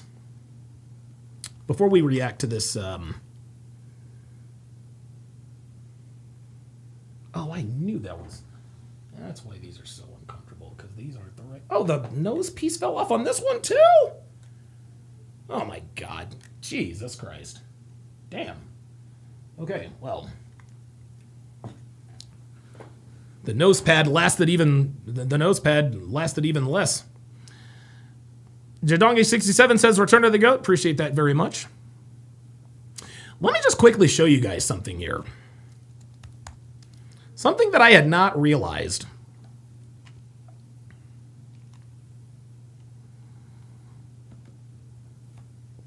So this is my Facebook page. And I normally never, ever, ever check Facebook. Never, ever. I just post and it's just automatic posts. But then I look down and I think maybe a month ago I had something like 5,000 followers. All of a sudden, I'm up to 30,000 followers. All of a sudden, I'm up to 30,000 followers. So I go to the Reels, and I want you guys to see something. A lot of people like to make fun of the fact, oh, Donovan, you're irrelevant and nobody watches you anymore. And that might be true to a point on YouTube. But guys, take a look at these numbers. This is why I know we're not on a level playing field with YouTube. Okay, I have, and this is recent, 30,000 followers. I've got 170,000 on YouTube. My YouTube numbers don't approach this. Look at this: 10,000, 16,000, 11,000. 15K, 26K, 25K, 67K. Look at these numbers. Look at these numbers, guys. 50K, 192K, 216K, 11K, 77K, 56K. Guys, my numbers on YouTube don't approach this. 90K, 40K. Look at this. 193K, look at this, 62K. Look at this. 111K, guys. Tell me that shadow banning isn't real. Look, 101,000, 56K, 57K, 698K, guys. 698K, 704K, 383K, 200. Look at all of these bangers. 334,000 views, guys. 171K, 217K, 274. Look at this. It is, dude, it is absolutely unbelievable. It is absolutely unbelievable. Wait a minute. I'm not done yet. Actually, let me show you my other Facebook page. Let me show you that one. Wait till you guys see the numbers on this. Dude, this is just absolutely crazy. Let me switch. I thought I could switch accounts. Let me just go to facebook.com. Hold on, I ain't done yet. I am not done. Let me go to how to. This is my how to relationship. This is my how to relationship page. Look at this, guys. 36,000 followers. 36,000 followers. Let's take a look at the reels. Let's take a look at the reels. The numbers are even better here. 24K, 143K, 160. Look at this. 3 in a row. 164K, 369K, 247K. Guys. Look, 91K. 1.1 million. 1.1 million on Facebook. Look at that. Look at this. 16K, 10K, 31K, 184K, 109K. There's 35K. There's another 4,200. Guys, I have like 5 to 6 times more followers on YouTube, yet I get hundreds of thousands of views, sometimes even into the millions on little old Facebook. So I had no idea that I was building up a following on. I had no idea that I was building up that kind of a following on Facebook. I really had no idea. Yeah, that guys, this is, and you know, the funny thing is we got losers who like to come in here and talk shit all the time. But then those same losers will bitch and moan about, oh, this guy is shadow banned or this guy is being suppressed in the algorithm. Then they'll come over, ha ha ha, you only have 121 people watching. Well, there's a reason for that. It has nothing to do with the quality of my content. Incredible. It's incredible, dude. Like, I look at these numbers and I think to myself, holy shit. Like, it's absolutely incredible. It's insane. All right. All right, guys. Before we and like I said, we are going to do the Hard R podcast. But the Hard R podcast is not going to be here. It's going to be on Rumble, and so stay tuned for that. However, we are about to break down a loyalty test on Udi. This was released a month ago. No spoilers, please, guys. No spoilers, please. The title of this is, Will She Cheat on Her Trucker Boyfriend, who, I imagine, it probably should have said, is on the road. Oh, boy. Dude, you can't... Oh, my God. He's a trucker. Of course she's cheating. Here we go. Yo, what's good, Charlie? Today we're helping Charlie place his girlfriend Emily to a loyalty test. So right now she thinks we're on the road driving? Yeah. Damn, that's crazy. You guys want to share locations? No. Charlie is a truck driver who spends days, if not weeks, on the road. Unfortunately, he's grown suspicious that his girlfriend might be cheating on him while he's away. I'm hoping that I'm wrong, but I mean... I'm hoping that I'm wrong. And guys, let me just be if you feel the need... Guys, you got to listen to your gut in these situations. If you think your girl is up to something, chances are she probably is. Okay? We don't call it instincts for a reason. Or we don't call it instincts for no reason. Rather, that was very ignorant. Hold on. Ignorant. If something, like, it is never if something feels off, right? We often describe what we actually experience as a feeling. What we experience can cause a feeling. But a lot of people say, I feel like something is going on here. No, you don't feel like something is going on. You're seeing things that are going on, and it's making you feel suspicious. Robert Anderson says, always trust your gut. 100%. This dude is a trucker. He's on the road. He probably has an attractive girlfriend. She's with him because he makes good money, and he suspects that she's cheating. She's cheating, guys.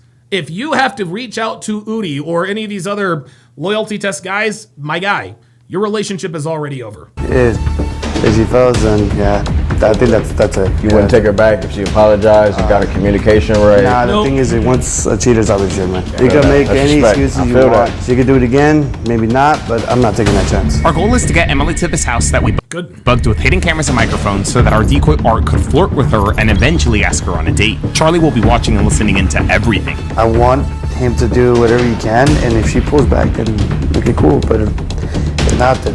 I don't know. Would you be okay with him like going for physical contact, maybe a kiss? I don't know if he's gonna do that or not. Yeah. I mean, he doesn't have to. Yeah. I mean, if he does, he does, man. It's his role. Do you see his hesitation? Do you see his hesitation? If he really and again, if he really were confident, if he really were confident that this was going to go well, he'd be like, yeah, let her do what she wants. Or let him do what he wants. It's a loyalty test. Hopefully I'm wrong. Yeah.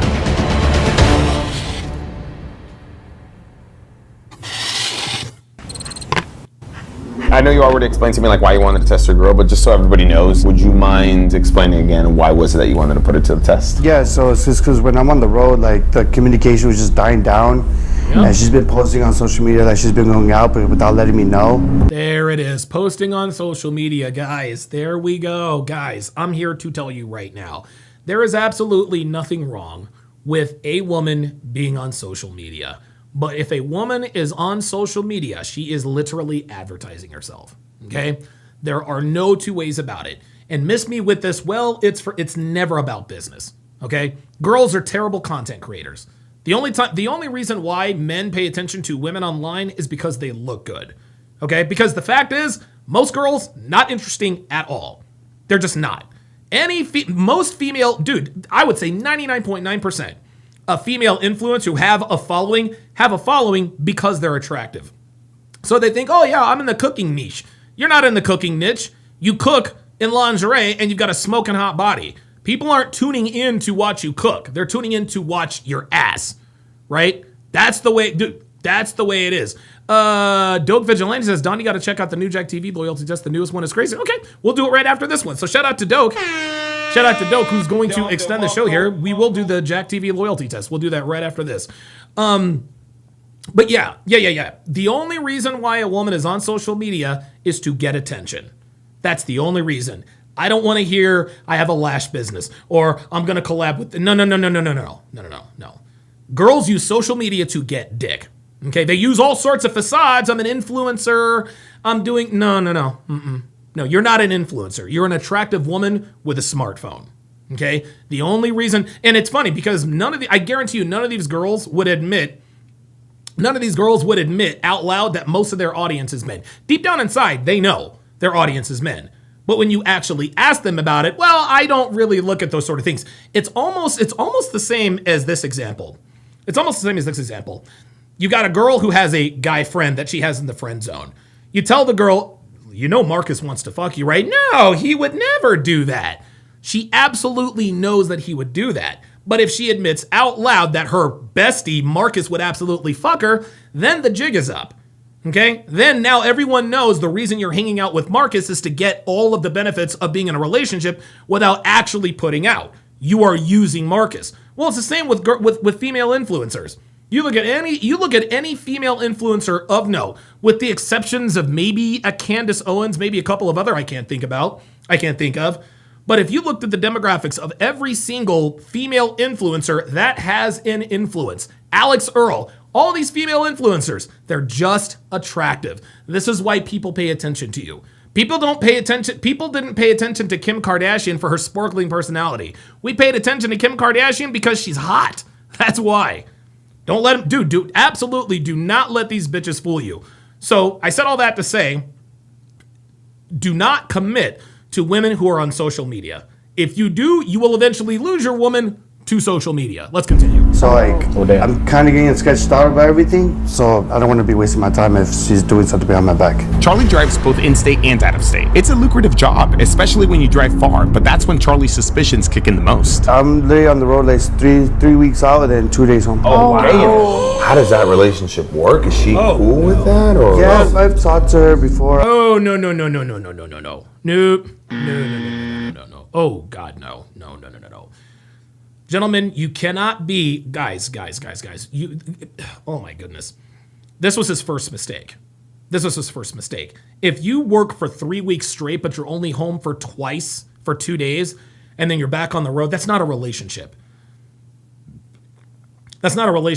Okay? You're being used. And the only reason why, and it's funny, you'll actually hear women, oh, I would love to date a trucker and this and that and the other. You have to think about the situation. Think about this. Anytime a woman talks about what she wants in a man or professions, think about what the hours of that profession are, right? So a woman saying, I would love to be married to a doctor. Well, obviously having a doctor in your house, if you have kids and something happens, he can help. Obviously comes with the salary, blah, blah, blah, blah, blah. That obviously would make it very attractive. On the other side, doctors work long hours, especially maybe if he's a trauma surgeon.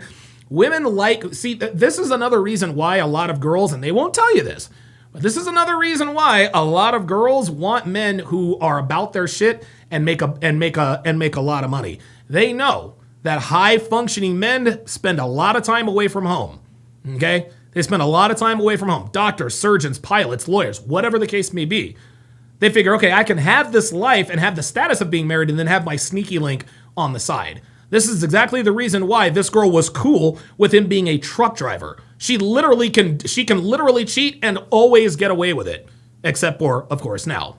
Let's continue. I agreed to the job. She said it was fine. Maybe it's not anymore. Did she ever ask to go with you? Like on the Nope. drives? I know sometimes you guys have the cab and you can... Nah, she'd rather be at home. Of course she would. Yeah, I think maybe... Do you see everyone's body language? I'm like, oh boy, this is bad. Everyone in the room knows what the elephant in the room is. Optimistic Realizer on the Rumble side says, wow, based upon this guy's schedule, we already know this woman is looking for other men without knowing the result of the test. Absolutely. He was trying to be supportive at first, and then when... Mike Steele says, yeah, with that schedule, a guy like him should be spinning plates in different cities. Abso-fucking-lutely.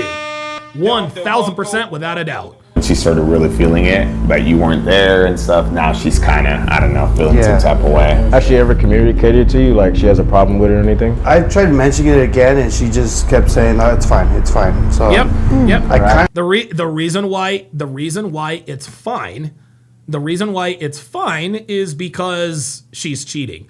Arc Survival 22 says, "Isn't this a fake reality show? What are you talking about? This is not a reality show. This is a YouTube channel that catches cheaters." Ay. Guys, this is one thing that the internet has really, oh God.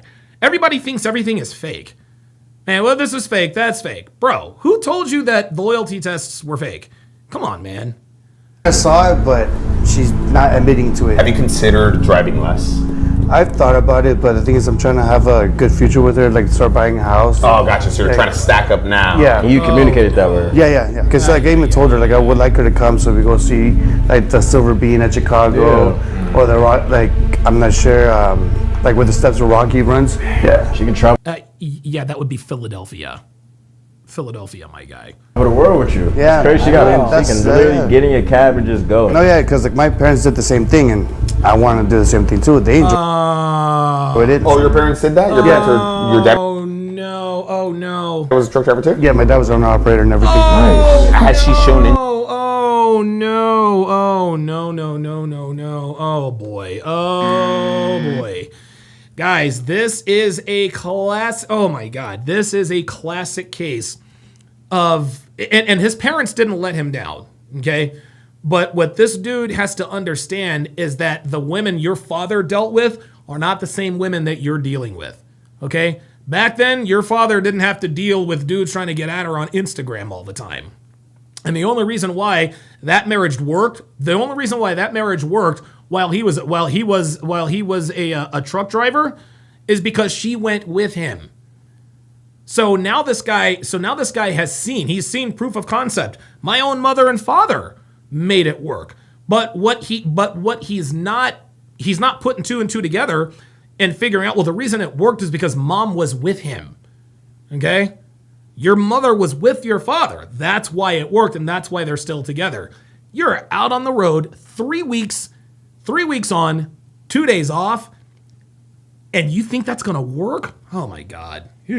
Oh boy. Tristan wanting to get involved with it with you, or she's kind of trying to do her own thing? No, I just want to do her own thing. Like I tried. Yeah, you cannot be with a woman who quote unquote wants to do her own thing. Ay. Because her own thing is fucking other niggas. To like rub it on her, but like not like forcefully. Right. Yeah. She's going to school and everything, trying to get her stuff. So what does she do? Oh my God, she's going to school for it. She's just secretary at her cousin's law firm. Oh my God! Oh Oh my God. Oh my God.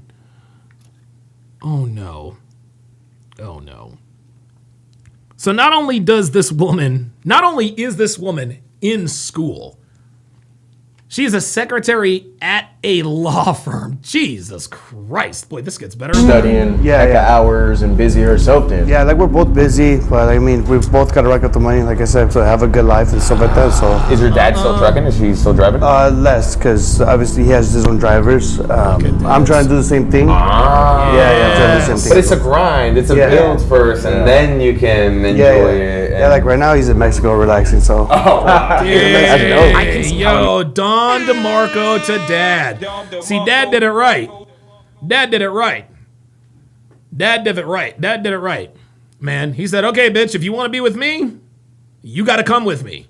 Charlie might be getting a little upset that Glee 5417 says secretary of school and wants to do her own thing. Bro, yo, that's it. That's it. It's over.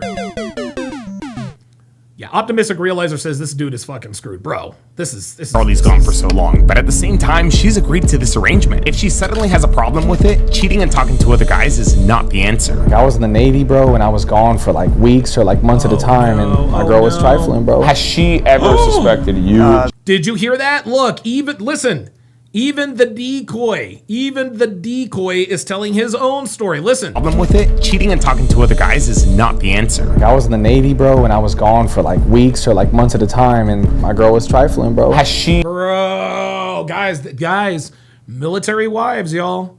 If you are thinking about a career in the military, dude, do not get married until you are retired from the military. She ever suspected you cheating? She's asked me questions because she heard about the little stories about the truckers and stuff, like the whole lot lizards. Oh, no. Guys, this is pure projection. And Devin and I, we actually did a skit about this, and I might, if I can find it, I think I'm going to, I'll play it for you guys. But women, one thing that women love to tell each other is if he accuses you of cheating, he's cheating himself, right? That's not true when it comes to us, okay? How can I put this? If you're a player, like if you're a true player, like if you're good with women, if you're a true player and you're good with women and all the rest of that, I've never, like the only time men accuse women of cheating is if they think the woman is cheating, right? If we see and hear certain things, okay, this is conducive to infidelity and so is that. But the reason why girls will pretend to think you're cheating is to cover up their own cheating. That's where the projection comes in. Because think about it. Girls are always saying, well, if he accuses you of cheating, then he's cheating himself. Think about where that came from. That came from the woman. When a woman accuses a man, this guy's a truck driver. Who the fuck is he possibly going to cheat with? She ain't worried about that. No, the reason she's pretending to be worried about that is to take the spotlight off of her. Because as long as you are the one, and women know this, women know that as long as they're the accusatory ones, the spotlight is not on them. The guy spends so much time trying to prove that he's not cheating that he's not paying attention to what she's doing, right? King Life says, I'm cheating because you're cheating. That's exactly it. So, of course, she brought it up here and there. No, she only brought it up to throw you off the scent. And if I can find that skit, I'll and stuff like that. And damn. Yeah. Like, have you ever done anything? No. I'm not that kind of person. For me, like if I find someone that actually loves me, I'm gonna give them the love back and everything. So you don't think she's suspecting you're cheating on the road at all? I hope not. Because no, she's definitely not. She's definitely not suspecting anything because she didn't care. No, I'm not. So wait, so have you seen like lot lizards? I haven't seen anything. I've heard stories as well too. Yeah. I know there's a spot in Texas. I know. Never. I know the exit. I know the exit. I pass it every time. Honestly, Charlie didn't strike me like that kind of person. He seems like Charlie is not, dude. He is not a player like that. Charlie ain't out here like that. You can look at him and an honest, hardworking man. How do you think she's gonna react when she sees that? Yo, what the you're not driving, you're here. I know she's gonna be very upset. I mean, if she's in the wrong, I could get mad too. Yeah. But if she's fine, then okay. Wow. So I've actually found the skit. So let me bring this up here. I actually found a couple of them, just to sort of educate you guys here. A lot of times I'll do these mid rolls. Okay, so here's the first one.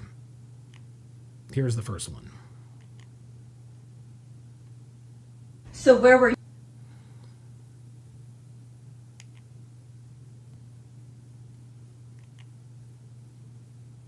And shout out to the lovely and talented Devin. She absolutely hated doing these, but she did anyway. She does not like to be on camera. But yeah, this is a skit that we did that talks about this exact thing. Just listen and watch. I'm taking the whole hit, man. Oh, sorry. So where were you today? Work? So what time did you get off? 5:30. The same time I do every day. I don't believe you. Huh? Are you cheating on me? Cheating? What the hell are you talking about? You've been acting very strange lately. What? Your phone is always facing down. I do that to let you know I'm focused on you, not because I'm cheating. You disappear for 9 hours a day. That's because I have a job, sweetie. And you're always talking about Regina. Regina's my team lead. She's married, has 3 kids, and weighs 300 pounds. So it is Regina. Huh? What you just witnessed was the age-old strategy that women use called accuse him of cheating to cover up my cheating, and here's how it works. Your woman starts cheating on you. And in order to keep you in the dark, she verbalizes her mistrust of you. She'll ask, who texted you? She'll accuse you of lying about your whereabouts. And eventually, she'll accuse you of cheating. Not because she actually thinks you're cheating. But because she knows that if she accuses you, that you would never suspect her. There's an age-old adage that the sisterhood has kept top secret for years. And that adage is that if he accuses you of cheating, then he must be cheating. Now, in some cases, this might actually be true. But if your woman is always working late, having drinks with the girls, visiting relatives cross-country, and engaging in activities that don't involve you, it is far more likely than not that she is being unfaithful. But as soon as she even senses that you might be onto her, she'll accuse you of cheating to take the spotlight off of her, which puts you on the defensive. And when you're so focused on proving you're not cheating, you're not focused on her suspicious behavior. This is why so many men are completely blindsided by the revelations of their woman's infidelity. They never suspected anything because she was always accusing him. And because he was always defending himself, he never even thought twice about what she was up to. So if your woman ever comes at you with baseless accusations of infidelity, there's a 304% chance that she's being a 304. Oh, there's Copper and Maisie. Oh. What Chester and Daisy just demonstrated was why you should never sleepwalk through your relationships. Oh, that's good. Oh, look at that. I'm actually the next suggestion there. All right, very good. So that was that one. Here's another educational. This is another educational skit about suspecting cheating. This is a really good one. Hey, let's watch.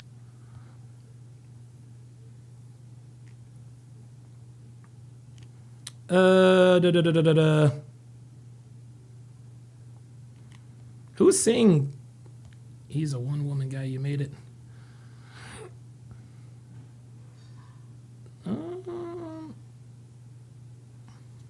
Who's saying? King Life says she's saying Donnie's a chubby chaser. I am definitely not a chubby chaser. I think we all know that. Okay, so this is another skit that talks about suspecting a girl of cheating. So without further ado, here is my fat wife, Devin. Hey, let's watch Street Outlaws tonight. Street Outlaws? Yeah, it's about illegal street racing in Oklahoma City. Okay. What you listening to? Sean Paul. By the way, we're going to replace our lawnmower this year. It's getting old. Solid. Let's get it. Solid? Yeah, that's what I said. Hey, let's order jerk chicken for dinner tonight. Jerk chicken? Yeah. I thought you hated Jamaican food. Well, sometimes things change. If your woman's interests, beliefs, and preferences just all of a sudden change out of the blue, then a man who shares these new interests of hers has her sexual attention. Men that women are really interested in indirectly influence their thoughts, their actions, and sometimes even their characteristics. It is very common for women to mimic a romantic interest. Modern women rarely have their own steadfast beliefs, interests, or habits. They believe what the strongest men in their lives believe. And their habits, interests, and hobbies are dictated by whatever is trending or whatever's popular. This doesn't make us terrible people. But this can be a sign that your woman is being unfaithful. Yes, women do change interests from time to time without the influence of a sexual interest. But in this day and age, there's a better than average chance that your woman is mimicking a man she wants to pursue. This is why you have to pay attention, guys. Countless men have been blindsided by their wives or girlfriends cheating. Why? Because they didn't notice the sudden shift in her beliefs, habits, or hobbies. Modern women emulate the men that they respect, love, and desire. Law number 41 of the 49 Laws of Sharp states, She rarely has her own beliefs. She usually believes what the strongest man in her life believes. any man who keeps this in mind and pays attention will drastically reduce his odds of getting sucker punched by his woman's infidelity. Well, there we go. There we go. So that's just another way to sort of gauge,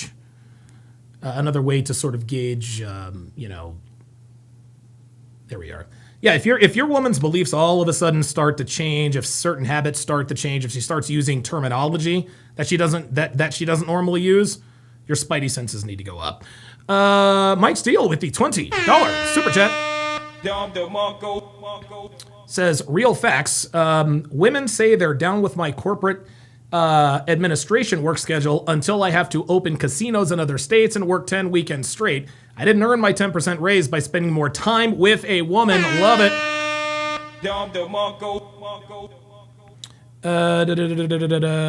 King Life, member for 66 months. Says, when she suspects cheating, she's definitely cheating. Absolutely. Ken Rose with another $10 super chat. Says, correct me if I'm wrong, Donovan, but I speculate that men are either too ashamed or too busy to report dine and dash accidents. Thus, women often get away with it. Just another reason. You're probably right. You're probably right, Ken, but women don't have to dine and dash. They don't. And even if they did, I agree. Arc Survival 22 says, I heard Don pays the blonde girl with big boobs to pretend she's with him, so thirsty gooners watch his channel. Oh, boy. Do we really have to go through this again? Yeah, this is the blonde girl. That's the blonde girl, Arc Survival. This blonde girl happens to be my wife. There she is in all of her glory. There she is in our hot tub. And yeah, those are my feet that are right there on the bottom left. Yeah, dude, this is the part I love. I absolutely love just tearing into trolls, man. I know it takes away from the show, guys. I know it does. I know it takes away from the show. But damn it, I love proving losers wrong. I heard he plays the blonde girl with big boobs. You dumbass, I've been with her for almost 10 years, bro. The blonde girl, boy, bro, you are definitely new here. Ay. Phoenix Light Games is in the house. All right, good to see you in here. Says, yep, Donovan is absolutely right. If a woman you're seeing starts using different terminology, red flag.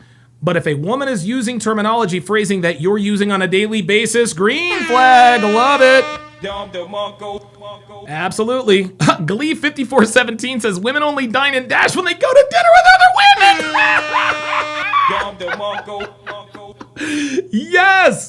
Yes. And it was funny. I actually had a consultation. I was talking to a consultation client yesterday, and we were talking about the fact that I saw a graph on Instagram, and I maybe I'll pull it up, but I didn't need this graphic to know this was true.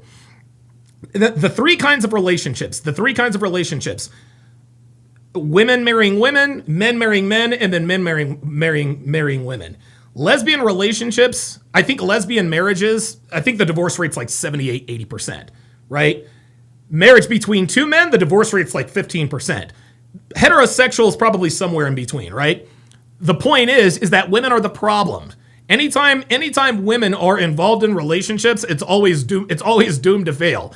Because girl-on-girl relationships, those almost always fail.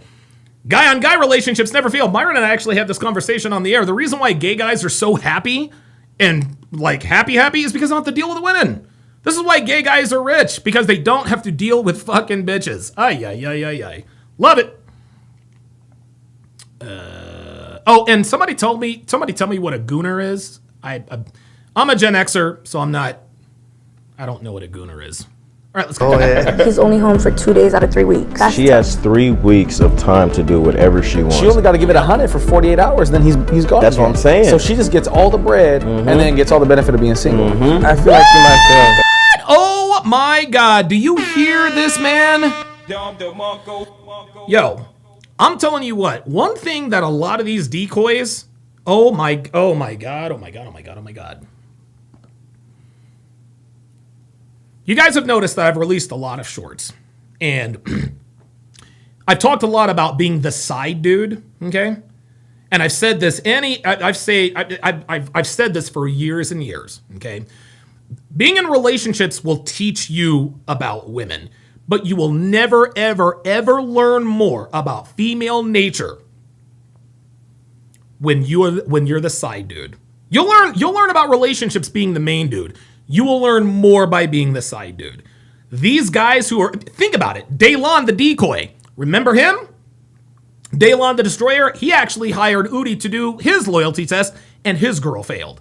And now he understands on that side. Now that he and Daylon has probably been a side dude. This is why so many of these decoys understand which buttons to push, because they have an innate knowledge of female nature, being the side dude. Of course they're going to know what's going on. They're literally trying to be the side dude. Listen to this man. This man is talking like somebody who's a side dude. He's only home for 2 days out of 3 weeks. She has 3 weeks of time to do whatever she wants. She only got to give it 100 for 48 hours, then he's gone. That's what I'm saying. So she just gets all the bread and then gets all the benefit of being single. She gets all the bread, but gets all the benefits of being single. There you go. That's why she has no problem with this arrangement. I feel like she might fail. Dang, he's confident. Dr. B84 says a gooner is a guy who beats his meat. Oh no, I can't. I am physically incapable of doing that.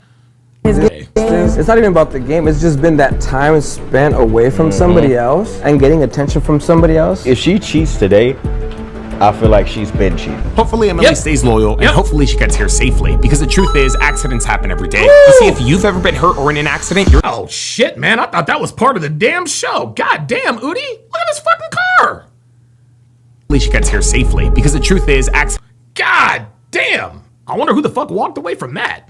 Accidents happen every day. You see, if you— She was handed a cup and didn't want to pay her anything at first, but Morgan & Morgan fought and clicked the QR code that you see on the screen. Number is ZFL. Morgan & Morgan for the people. Phoenix Light Game says it's the men that are fans of Amaranth. Yeah. Case. Thank you, Morgan & Morgan, for sponsoring this video. If she gives out the number, is ZFL? Yeah, it wasn't Amaranth on with Pearl. She was on with Nick Lee or somebody with, I think, Pearl. I don't know. That is a fail too. That's a foul. What if she's just doing it to be nice? There's no nice way. She has a boyfriend that's loyal. You're not supposed to give a number out to anyone. If she brings me up, then yeah, but that's no. What about if she gives out like her Instagram? Same thing. See, this guy knows. Hello. What's up, Emily? It's Sam. I was just giving a call, making sure you're still coming by later. Yeah. Okay, and then you got the address also? Yeah, I got the text. Okay, for sure. Yeah, just make sure you bring the hard drive over, because I can't transfer the photos over without it, all right? Yeah, I have it with me. I'll Okay, shoot me a text when you hear it, when you pull up, all right? Okay, I will. To get Emily to the house, we had Charlie set up a simple but believable story. Charlie told Emily that one of his family members had recently gotten married, but unfortunately, the photographer at the wedding sucked. The photos and videos came out good, but the editing was horrible, so wanting help, Charlie supposedly told this family member that his friend Sam could re-edit everything, so Charlie was given the raw files, dropped them off to Sam, and Sam spent 2 weeks working his magic, supposedly. The re-edited photos and videos were now ready for pickup, but unfortunately, Charlie couldn't get them himself because he would be working. So we asked Emily if she could pick them up for him instead, explaining to her that getting everything transferred online would ruin the quality. To convince her, we instructed him to mention that he already asked other people, including his family, but nobody was free. And to make it feel urgent, we told him to say that this weekend was the only chance to get everything because Sam was heading out of town for another photo shoot. As a man, you always got to be ready to lose your girl. No, seriously, anything can be stripped from you, but never lose. Yo, I have another look, man. We all know that Daylon is our favorite. We know that Daylon is our favorite decoy, right? We know he's our favorite decoy. This guy is moving up the ranks. I've never even seen or heard of this dude. This guy has all the red pill knowledge. Holy shit, listen to this guy. Your kingdom that you built. Peace of mind is priceless. Whew, here we go. Let's get it. How you doing, Charlie? Just a little nervous, but needless to say, Emily agreed to help Charlie. So Charlie gave Sam her number and Sam texted her throughout the week. We were hoping to film on Saturday, but they eventually locked in to meet Sunday. Sam came up with some good excuses to get her to the house, like telling her I got you, PLG. I was wondering why you hadn't come up, but yeah, that's cool. Get well soon, man. This was his home office and that he had to leave to that photo shoot Charlie told her about right after. She fully suspects you're on the road right now. Yeah, Sandwich says, W, bro, I think you've been ban shadowed. I had to resubscribe. Yeah, guys, listen, man. I showed proof of me being shadow banned.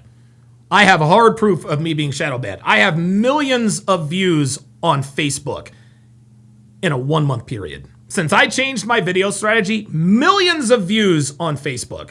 Nowhere close to that here on YouTube. Yeah. Emily would eventually text Sam when she is there.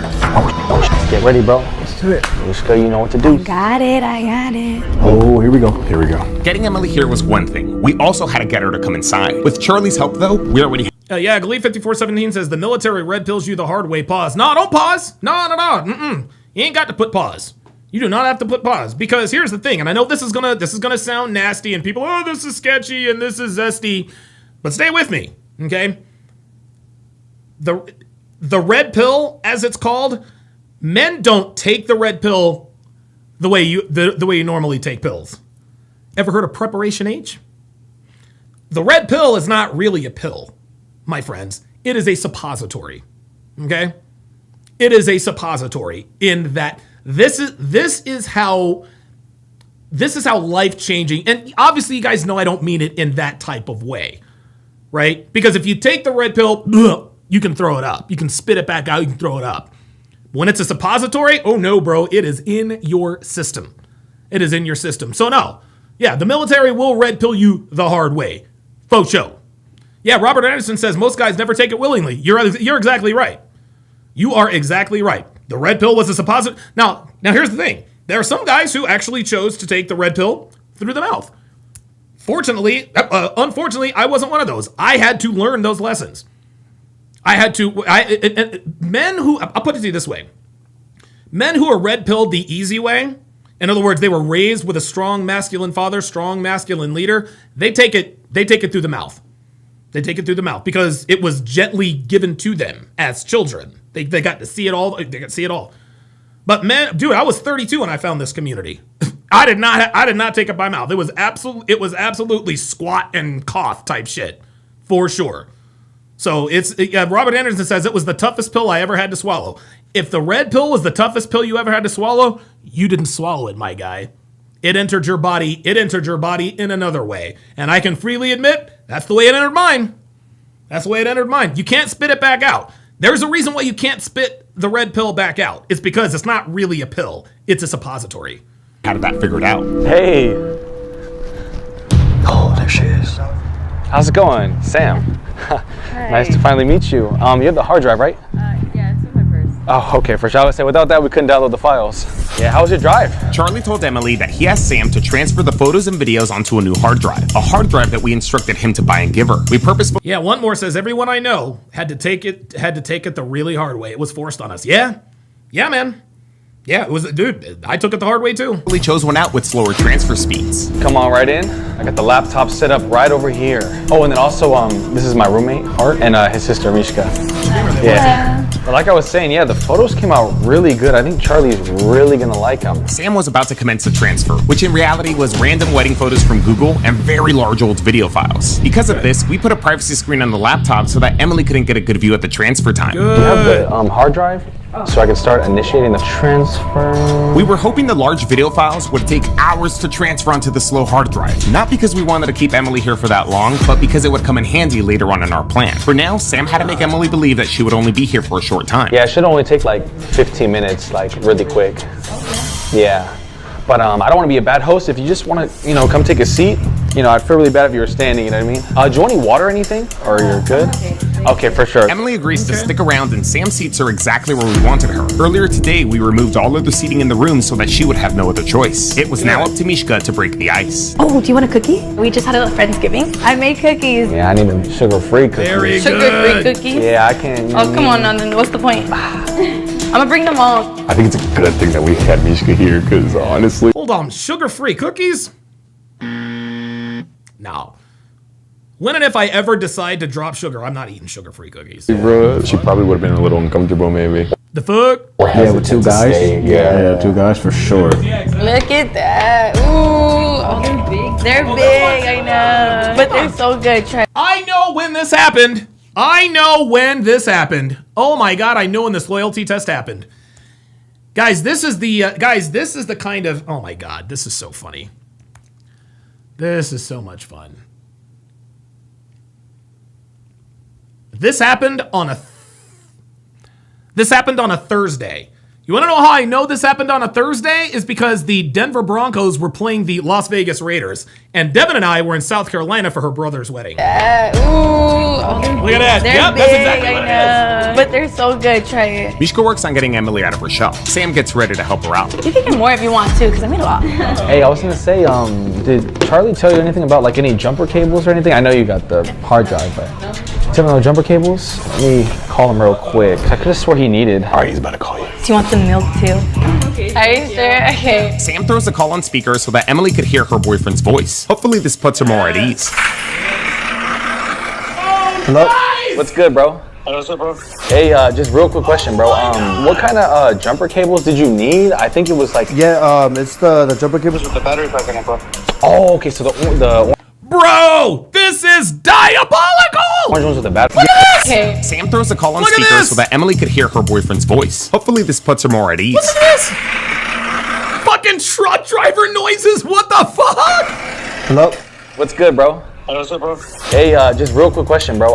What kind of jumper cables did you need? I think it was like... Yeah, it's the jumper cables with the battery pack in it, bro. Oh, okay, so the orange ones with the battery pack. My neighbor has them like down the street. I let him borrow it like a couple days ago. Okay. He lives like down the street, bro. I'm gonna run and grab them real quick and like while they're transferring, you know? Cool, bro. No worries. I'll let you get back to work, bro. I know you're on the road and all that. Yeah, you go, bro. Don't get a ticket, bro. Ah, Right? nice, I like the tie down. Not to do so good. This call would also now help us get Sam out of the room. He pretends that Charlie has asked him to borrow some jumper cables. The jumper cables that he needed, the self-starter ones with the pack, my homie has them down the street. He lives like 0.2 miles away. I was gonna literally run over there real quick. Is it cool if you guys could just keep her company? Like, you know, while I step out? Yeah. All right, for sure. I'm gonna be right back. Our plan worked, but it Here was we go. risky. You see, Emily likely believes that Sam is the only one that knows her boyfriend. Hopefully she isn't too freaked out or uncomfortable. Do you watch sports? Not really. No, not really? No. Yeah, me neither. He's just trying to put me onto football, but I don't get it, honestly. Like, I'm just a girl, you know? Yeah, I can understand maybe like volleyball or something. You don't even like volleyball? I used to play volleyball. Really? Yeah. Today we Oh, put nice. For like a year. It was fun. No, I used to play too, actually. Oh. Just for also a little bit, yeah. What up, what up? Wait, where are you from? I'm from Vegas. Vegas? Oh my God, she's from fucking Vegas. Ay, ay, ay. Oh, so you live in Vegas now, or? No, I live here in Chinatown, actually. I used to work there at I do photography myself. I used to work at a studio there. And then every time, once I got done from work, if the Dodgers were playing, I'd just shoot right up to the Dodger Stadium. You been there? No, but it's so close to where I live. Like, you can just hear Like fireworks? the fireworks, yes, and then people going crazy on the streets and they're taking wins or losing. Oh, that's Yeah, the chick in the blue. Yeah, the chick in the blue is bad. that's chaotic to live in, though. But is it fun? Yeah, it can't be if you're like in the mood. Yeah, oh, that's true. Mishka's job was to make Emily comfortable and prevent her from walking out, and so far she was doing good. This is all on you, Mishka. Don't forget, you gotta break that ice. Thanks to Charlie, Mishka knew a lot about Emily already, so she had plenty of material to work with. I like Oh, that cardigan. That's cute. Thank you. I just got this at Ross. I love Ross. They have all the winter stuff out. No, I go every other day whenever I'm bored. Ross, wait, Marshalls, TJ Maxx. Do you go to those too? Yes. Same. I'm trying to put him Damn, on to this Ross, girl. but I can. Yo, shout out to Mishka, man. Mishka's putting it on. I like it.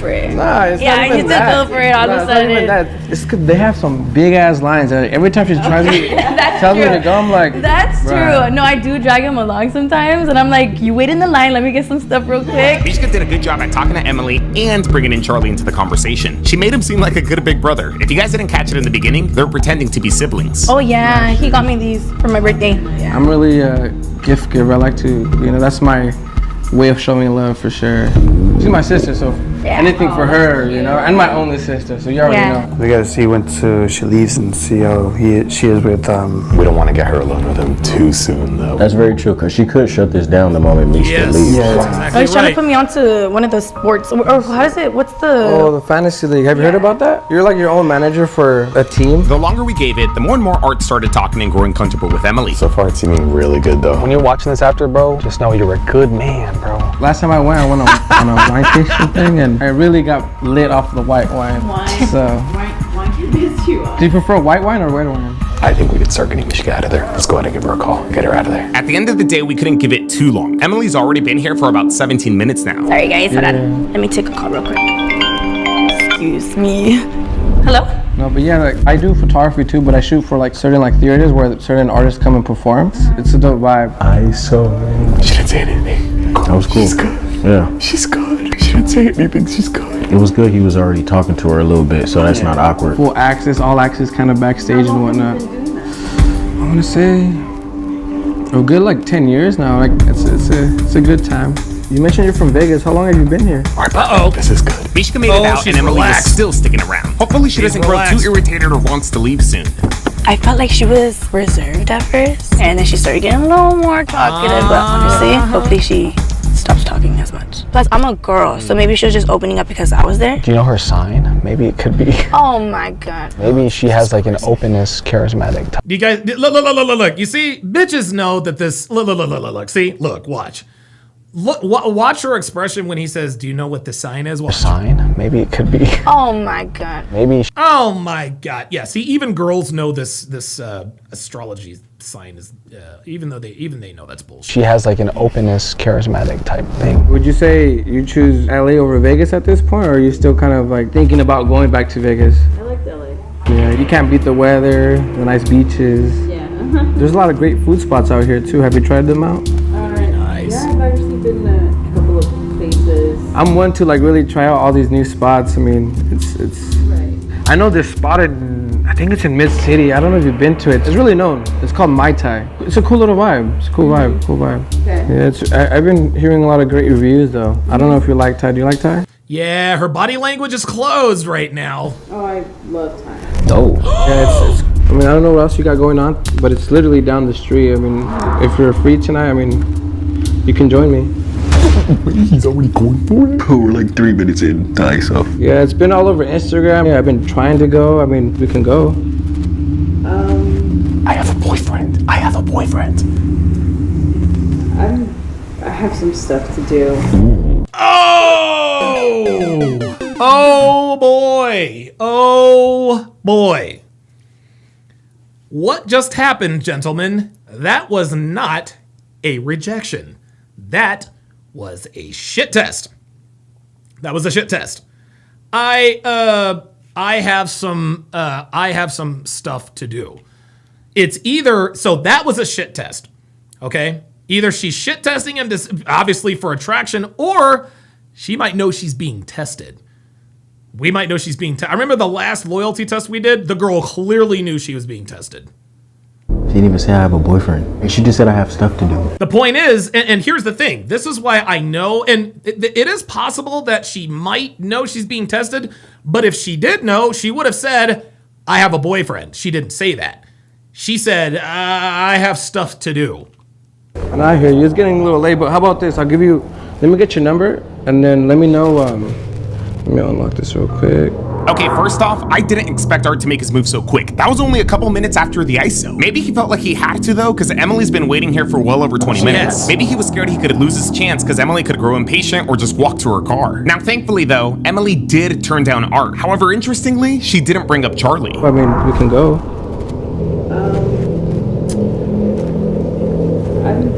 I have some stuff to do. I have some stuff to do. Read shit test. No, I hear you. It's getting a little late, but how about this? Let me get your number. Our decoy was not taking no for an answer though and was turning up the pressure. Hopefully Emily continues to stay loyal. Let me unlock this real quick. No, Emily was not loyal. She says, I have stuff to do. She didn't say I have a boyfriend.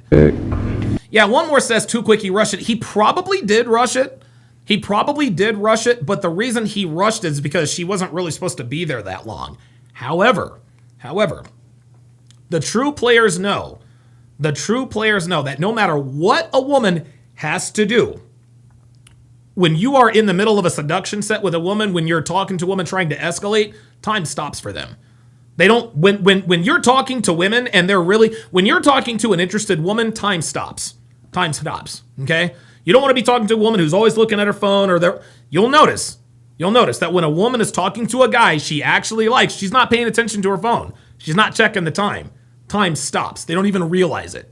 You let me know if you're available tonight. If not tonight, then we can always try another night. My I know God. You're super busy today and you've been, running around. Ooh, you guys catch that? Is she thinking about it or is she being hesitant because she wants to say no? Run it back one more time. No. You let me know if you're available tonight. If Look, not tonight, she leans forward. This is already we a can always fail. try another night. I know you're super busy today and you've been. This is already a fail. Running around. So. Dang. Told you. It seems like Emily wasn't gonna do it, but in the end, she ends up getting art. See, and this is the difference between us and them, guys. Okay? Men who are not red pill aware would have said, oh, she said, I have stuff to do. She passed the loyalty test. And maybe Udi, maybe Sergio said that, I guess, for his audience, but Sergio knows. Sergio has done enough of these. He knows what the difference between a shit test and a rejection is. And this whole, I have stuff to do. And guess who else picked up on it? The decoy. This guy also picked up on it. He knew that when she said, I have stuff to do, that was not a rejection. He knew that that was a shit test. So he's like, okay, got stuff to do? Tell you what, put your number in my phone and we'll hang out some other time. And with that, completely flunked the loyalty test. There it is. Phoenix Light Game says, I have some stuff to do. Translation, I have to work on some things in the background to make myself available for this man while simultaneously not making my boyfriend suspect my behavior. Yeah, he caught her off guard with that one. Real talk. Her number. And it didn't have to be my type. I was just throwing it out there because I've been seeing it all over Instagram. Whatever you want, to be honest. Okay. He didn't even do anything crazy. Nope. She's just giving her number out. Damn, so today's been an all-errand day today for you? Yeah, literally. I'm here for the photos. That was like over half an hour drive, and then. Like what you need now after all that is like a little spa day or something, you know? Yeah. Feel like you deserve it. Right. Ooh, bro, that easy. She giving it up this easy right here. What do you think she doing? She on the road. He didn't give her a choice though. And she could have been like, I got a boyfriend. I can't do that. She didn't mention my name not even once, bro. Yeah, she didn't say anything. I know a really good taco spot I can take you to too. They have the best asada tacos. Like the way they like have a little Wait. He said, what? Hold up. Take you to too. They have the best asada tacos. Asada tacos. Yes. Oh, wait a minute. Asada tacos, isn't that steak? Asada, carne asada, I think, maybe. Like the way they like have a little sazon to it, like the way the they make it sazon! is so fire. That's like one of my Fuck, now I want fucking tacos. Now I want steak tacos. go-to spots if I'm ever like downtown area, because it's in downtown. Yeah. God damn it. You said you got errands to do. What kind of errands you got going on? Emily did give out the number, but is she just uncomfortable or are her intentions really to cheat? You think she just gave? It does not matter what her intentions are. She gave another man her phone number and has not mentioned her boyfriend. She has failed. It to him just because she felt pressured or didn't have any other option? Or... Yeah, already found, bro. I definitely see the other side though. Why not just bring up her boyfriend? You can never go wrong Because she's a cheater. with Costco. They be giving you free samples. I love free like it's Dude, Doug, I like free shit too, especially tacos. free is even better. Hell right? yeah. The only time I've been to Costco is when my friends have stayed with me. My friend has a membership. She'll let My me know friend if has she's a going, and membership? I'll go with her. It's cool. I'm gonna grab a water. You sure you don't want one? I'll take one. Oh, now she'll take one. Now she's gonna take a water. Oh boy. As planned, Art eventually gets up after making his move. You see, we knew he could only do so much with the little time he had. But was this already a fail? Or did Charlie want to see more? Yep. Well, we've had something working in the background that would allow Charlie to take this thing further. Didn't they say it was gonna take like 15 minutes? Yeah. Because now it's showing that it's gonna be done in 2 hours. Yeah, look, come take a look. Okay, so we've set this up for you to have one of two choices, bro. If this is a fail for you, it's a fail for you. Or we This wait is and it's see already if a she's fail. actually willing to go out with this guy. Already a I don't fail. think she's gonna wait these 2 hours for the hard drive, so she's gonna have to come back. Yeah. Maybe she comes back tonight, or maybe she comes back another day, and we see if she actually ends up wanting to go out with him. Okay. But yeah, your call. It's whatever you think. Let me call Sam real quick. Maybe he knows something. Art gives Sam a call, cueing him and us that he's done. Everyone's now just waiting on Charlie's decision. Yo, I just passed by the computer and it's saying that it's gonna be done in 2 hours, bro. What do you mean 2 hours? It's saying 2 hours now, bro. You didn't mess with it or like you didn't bump it? Nah, bro, I swear. This says 2 hours now. Good. Let's go to the second option. You want to go to the second option? Second option. I'm gonna take a look at it when I get back. I'll be home like right now. All right, peace. Dad, I'm sorry. So Charlie decides to keep this thing going. I guess we could just come chill at the couch. I'll change the channel real quick because I think the game ended. I think a part of him has seen enough, but I think another part wants to see how far she would go. If she is willing to come back tonight, we'll go from there. Oh my god, sorry. My friend actually called me because she got a flat tire right now. So she was just all stressed out, ranting to me about the whole thing right now. Eventually, we sent Sam back in with the jumper cables. We instructed him to try to get Emily to come back today, but we knew it was ultimately up to her. You guys didn't mess with it, right? Nah, bro. I literally just passed and then trying to see if they were done uploading. Oh, look at where he is now sitting. Oh no, Sam watch back in with this. the jumper cables. Watch We instructed this. him to try to get Emily to come back today, but we knew it was ultimately up Look to where he is now sitting. He's now sitting right next to her. You guys didn't mess with it, right? Nah, bro. I literally just passed and then trying to see if they were done uploading, but they're not done yet. Sam pretends to troubleshoot the issue. He checks everything out and eventually concludes the problem is the slow hard drive. So I don't know if he gave you like the wrong one, but it's the slow download speed one. Yeah. I would say come back tomorrow, but like I gotta head out later tonight. So I don't know if you want to come back later or if you want to wait. Nah, she said she has stuff to do right now. Errands to run. But I can come back later. Just let me know when it's done. It'll probably be less than 2 hours though, realistically. Yeah, so. I guess we'll see. Just let me know when it's ready. Yeah, at least I got the jumper cable. If you just want to take this, and then I can just walk you out, you know? Yeah. For sure, I'll carry it for you.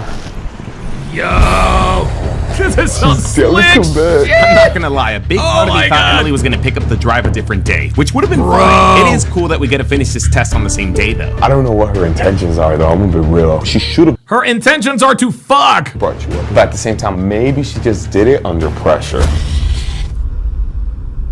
Bro. Yeah. That's her number? Yeah, that's her number. Damn. So she gave the actual number. I think that changes things differently, regardless of how Oh reserved. What if she was shit, just- she gave him the real number. Doing it to be nice. Like she's in his house. I don't know, bro. My girl Nah. can never. Do you think she meant it? Do you think she, like, her intentions are to come back, cheat, kick it with him? I don't know. She's a sweet person, but who knows? He didn't say the word necessarily date, but his intention were like, let's go here. Yo, when a man wants to take you for something to eat, every man knows what that really means. Stop it. Like, we're gonna go out. So you know a guy is obviously trying to get at you. I think the biggest thing for me was that Emily didn't bring Charlie up. Hopefully she does this second time around. She won't. 30 minutes after she left, we had Sam text Emily that the transfer would be done a lot sooner than expected. We didn't want it to get too late, because I feel like the later it got, the higher the chances were of her reconsidering and postponing. Despite this though, we played it safe and extended our hours at the house. Eventually, Sam would text Emily that the transfer was done, but she never responded. She only liked the message. Sometime later, we decided to just give her a call. Hello? Hey, what's good? I was just calling to see if you got my text. Everything just finished. Okay. Yeah, so I was just wondering what time you can maybe head over, because I gotta head out soon. I'll head over soon. You have like a time frame? Because I gotta head out in like 20 minutes. It'll probably take me like an hour to get there. Okay, for sure, because I gotta head out, but It'll take her an hour to get there. So wherever she came from was a half an hour away. So she is, oh boy. Art's gonna be here with his sister, So I'll just, give you his number and you can just give him a call whenever you stop by. Okay, that's fine. Another hour to get here was low-key crazy. She must have been really busy. Well, since we Yeah, I'm sure she was. had some extra time, we got some wine. And after Emily confirmed that she was on the way, Sam texted her that he was stepping out and giving Art her number, pretending, of course, that he didn't know that he already had it. Art eventually began keeping in touch. Emily would be here soon, so we hit record on all of our cameras and prepared for her arrival. At least she's showing up for you. Yeah. Hopefully this is it. I'm not gonna lie, when thinking about it, the odds are stacked against Art. If Emily has been running a bunch of errands, there's a chance that she comes over, is super tired, and doesn't want to do anything with him at all. I've learned Or she might be super tired from doing other things like fucking. Mike Steele says she fucking right now. Hell yeah, of course she's fucking. Gotta stop giving benefit of the doubts to potential cheaters. Like a real solid. Yo, Daylon! Day fucking Lon is about to drop some fucking knowledge. Turn up your hearing aids, boys and girls. Listen. Stacked against Art. If Emily has been running a bunch of errands, there's a chance that she comes over, is super tired, and doesn't want to do anything with him at all. I've learned we gotta stop giving benefit of the doubts to potential cheaters. Like a real solid boyfriend or girlfriend would shut everything down immediately. 7:30. There you go. Daylon is saying what we all do. Daylon is saying what we all think. We gotta stop giving the benefit of the doubt to potential cheaters. Because if you have to, guys, here's the deal. If you have to give a woman the benefit of the doubt, that is going to increase doubt. If you ever have to say, well, I'm going to give her the benefit of the doubt, your relationship is already over. It's already done. It's already done. You should never have to give your woman the benefit of the doubt. If you have to give her the benefit of the doubt, that means there is doubt. And where there is doubt, there's smoke. And when there's smoke, there's fire. As in fire your girl. Hey guys, should probably be here around 7:45, 7:50. Hello? Oh, he's getting a call. Is that it? Oh, I think this might be it. All right, give me like 2 seconds. You just told me to show you real quick before I unplug it. Okay, let me meet you right up front. Emily had arrived, and Art makes his way to go retrieve her. All he's got to do now is get her to come inside again. Oh, what's up? Good to see you again. How's everything? Come on inside. It's cold out here. So Sam said it's done now. You just gotta make sure before I unplug it. You just told me to confirm with you, make sure everything's good. How's the drive right now? Art leads Emily to the computer, intending on showing her that everything was complete so that there were to be no future issues. Oh my god, bro. Oh, she came. After getting the drive, Emily can leave. So this is either going to be the shortest quote-unquote day 2, or she's going to choose to stick around. It's crazy. Look, it's all done here, it says. You just told me to double check with you, look. Emily inspects everything to make sure it looks good. She has no idea that she's looking at Google Photos and AI. Even if she calls us out on it, none of that matters now. The moment of truth is right around the corner. Okay, cool. Let me just unplug it real quick. Let's not make that mistake. There you go. So, how was your day? Busy. Did you get your errands done? Yeah, I did. She could leave right now. She can leave any moment. She has the hard drive. Okay, where'd you end up go grocery shopping? Sprouts. Okay, Yeah, okay. so I'm pretty much set for the week. Nice. And you said you went to go wash your car? Did they come detail it or you went? No, I went to. You hear the giggling? Those with the. The giggling is involuntary. She's clearly, and guys, her being turned on by this guy is not the fail. Okay, the fail is she gave him the phone number. The vacuums. Okay. That's cool. Yeah, I'll be taking my sweet time. I want to make sure every little crevice is nice and tidy. Yeah, Yeah, same. Yeah. So, were you able to get yourself something to eat though after, or what? She didn't take off. No, I have leftovers at home, so. Another shit test. I have leftovers at home. These are not rejections. These are shit tests. You're not gonna eat your leftovers. How about we go out and eat? There it is. Dude, this is master level game. I've got leftovers at home. Are you really trying to eat leftovers? Of course she's not. And that's why she giggled. You come and join me. Right now? I mean, you said you're done with your errands, right? Yeah. Well, we here. Let's go to that Mai Tai we were talking about earlier. I have a man say it. She's low-key smiling. I mean, it's down the street. It's not that far. Plus, I heard they close late, so we got some time. What's down? This is already a fail. This is already a fail. The fact that she is sitting here agonizing this decision is a fail. She still hasn't brought up Charlie. She still hasn't said that she has a boyfriend. I don't know. She's thinking about it too much. Yep. She's thinking about it. It don't matter. The fact that she is thinking about it is a fail. I feel like if we go, I can get to know you a little bit better. I know we just met earlier, but I like the vibe you give off. How far do you say it is? Oh! Now we have reached the point of the sale where she is asking buying questions, guys. I tell this all. Listen. I use this example all the time. You sales guys know what are called buying questions, and I'll harken back to my mattress days. If I had a customer come in, hey, Mr. or Mrs. Customer, what are you looking for? I'm having back problems. It's always the same thing. Okay, it's always the same thing. How many coils does this have? It's not a buying question. He's fishing for stuff. How many coils? Does this, what's another? What is the fabric made out of? Can I lay on this one? Okay. Those are not buying questions. Here's a buying question. Do you deliver? That's a buying question. You're thinking about it. You're thinking about the mattress. Okay. Do you deliver? What kind of warranty does it come with? That is a buying question.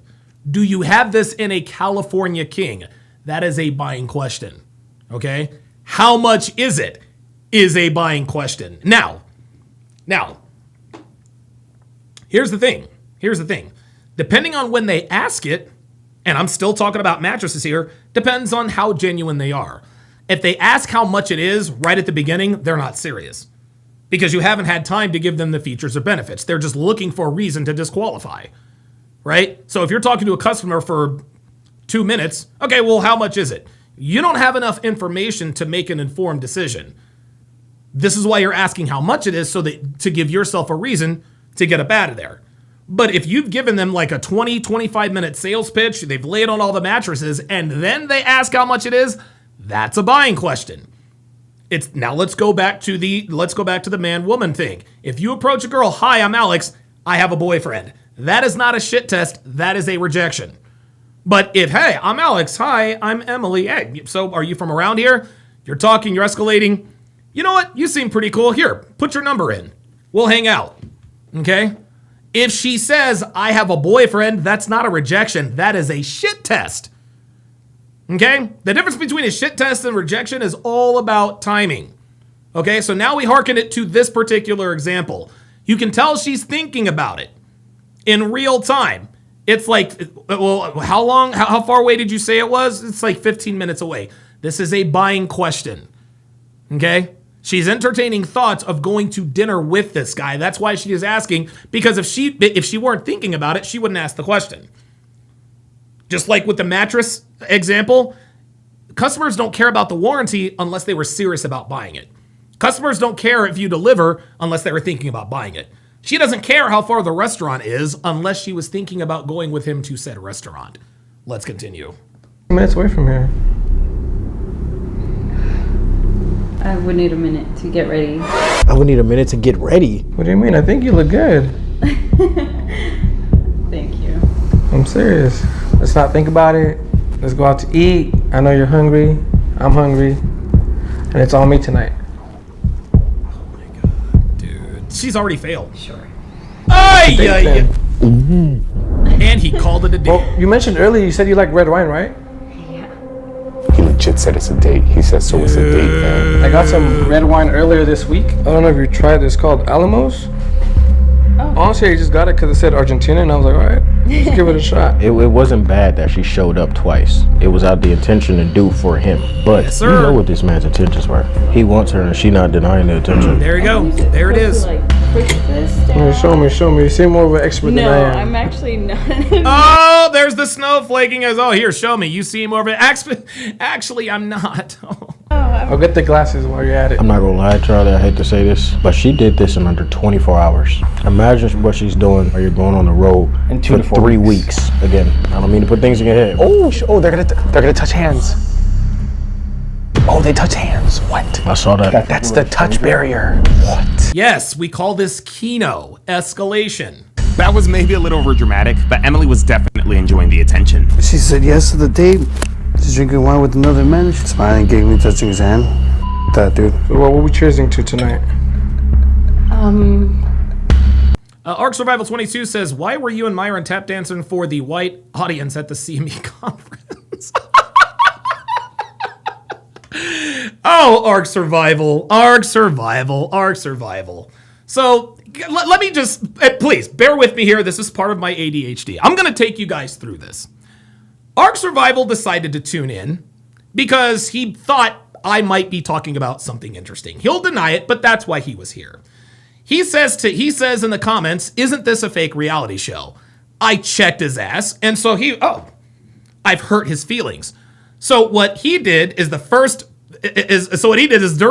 the skit, I heard Don pays the blonde woman with big boobs to pretend she's with him so thirsty gooners watch his channel. He knows nothing about me. He knows nothing about me at all. He knows nothing about me. He now knows that I'm married to this. He knows that I'm now married to this blonde woman here. Yeah, the prostitute you said that I allegedly hired. He realized that he's like, oh shit, I got it wrong. Devin actually does look good. So you want to know what he did? He went and he Googled Donovan Sharp. He went and Googled Donovan Sharp and got all the trolly shit that has ever been said about me. But here's the problem. You got it wrong because it's not called the CME conference. It's called the Conference of Masculine Excellence. Number one. Number two, at least half of the patrons at the CME were black. Ark, you know absolutely nothing about me. You know nothing about me. You did a quick Google search. You thought you'd come in here with all this ammo. Bro, you're just another hater who knows nothing about me. Go away. Yeah, exactly. Yeah, exactly. Casual Germ says, Devin is barely on the streams. What a weirdo. Bro, I swear to God. Dre Raven says, LMAO, explain that to those of us who have met Donovan and Devin. Exactly, dude. Come on. Bro, if you're gonna troll, you're gonna have to do better than that. At least get the terminology right. Ooh, CME conference. Why were you and Myron tap dancing for the audience at the CME conference? My guy, I was the star of the show. It wasn't Myron Gaines. He gave one speech, and that was 5 years ago. Come back when you when you have some real trolling. Long day. Long day? Okay, Yeah. okay. Now it's time to unwind, have some good dinner. Yeah. Let me know a bit more about yourself. Do you think she's been doing this with other people while you've been gone? I'm sure, bro. Yeah. I'm so Yep, sure. of course she has. Yeah, I want to confront her. You want to find her? No, I want to confront her. Yep. Do you want to go out there by yourself first, see if she comes clean? No, she won't. Or do you want to go out there with all the cameras already? All the cameras. I think I'll just go by myself first. You want to go by yourself first? I'll go by myself. Talk to her a little bit? Yeah. All right, well, just cue us in by mentioning All right, well, guys, get your Takis ready because you guys already know. that everything's been on camera. Okay. Let me hide the mic, actually. And so with that, we sent Charlie in to confront his girlfriend. Now, I could be wrong, but I don't think this is the first time Emily has done this. I'm sure we're about to find out, though, so grab them Takis, because you guys already know. This shit's gonna be good. Oh, Mike Steele says he named himself after a video game, Zero Originality. Oh, so Ark Survival 22 is a video game? Oh, okay. I guess we learned something every day. So happy Yeah, seriously, only losers name themselves after video games. What are you doing? to be a good win. Yeah, no, for sure. I don't like the bitter wine. I've never been a fan of those. For I real? like the fruitier ones. Or like the What the f***, Emily? Yes, sweetie, those are called dry wines. There's sweet wine and there's dry wine. Oh my God, she's not even a real alcoholic. What did you just do? Oh! Oh, now you're all quiet for now. What happened? Say something. What are you doing? What's going on? Having drinks with someone who isn't you. What did you just do? You just gave him your number. She's confused. Of course she's confused. What's going on? So are you gonna act surprised or what? Like you're giggling and laughing, touching each other, and drinking wine together with another man? Uh-oh. Gotcha, bitch. Yep. Legend says I'm changing my name to Super Mario. Absolutely. What are you doing here? It doesn't matter what Doesn't I'm doing matter. here. I literally just caught you. What are you doing? What are you talking about? You just gave him a number and you're going on a date with this guy? I literally just caught you doing. I set you up. Set me up? Yes. Yes. He's in on it. In on what? To see what you're doing. Are you... Guys, let me let you guys in on a little secret. Nothing, and I mean, you guys gotta listen. Nothing pisses off a woman more than being accused of some shit she actually did. Let me repeat that. Nothing pisses off women more than being accused of something they actually did. And the reason why they do get pissed is because there's no way to wriggle out of it.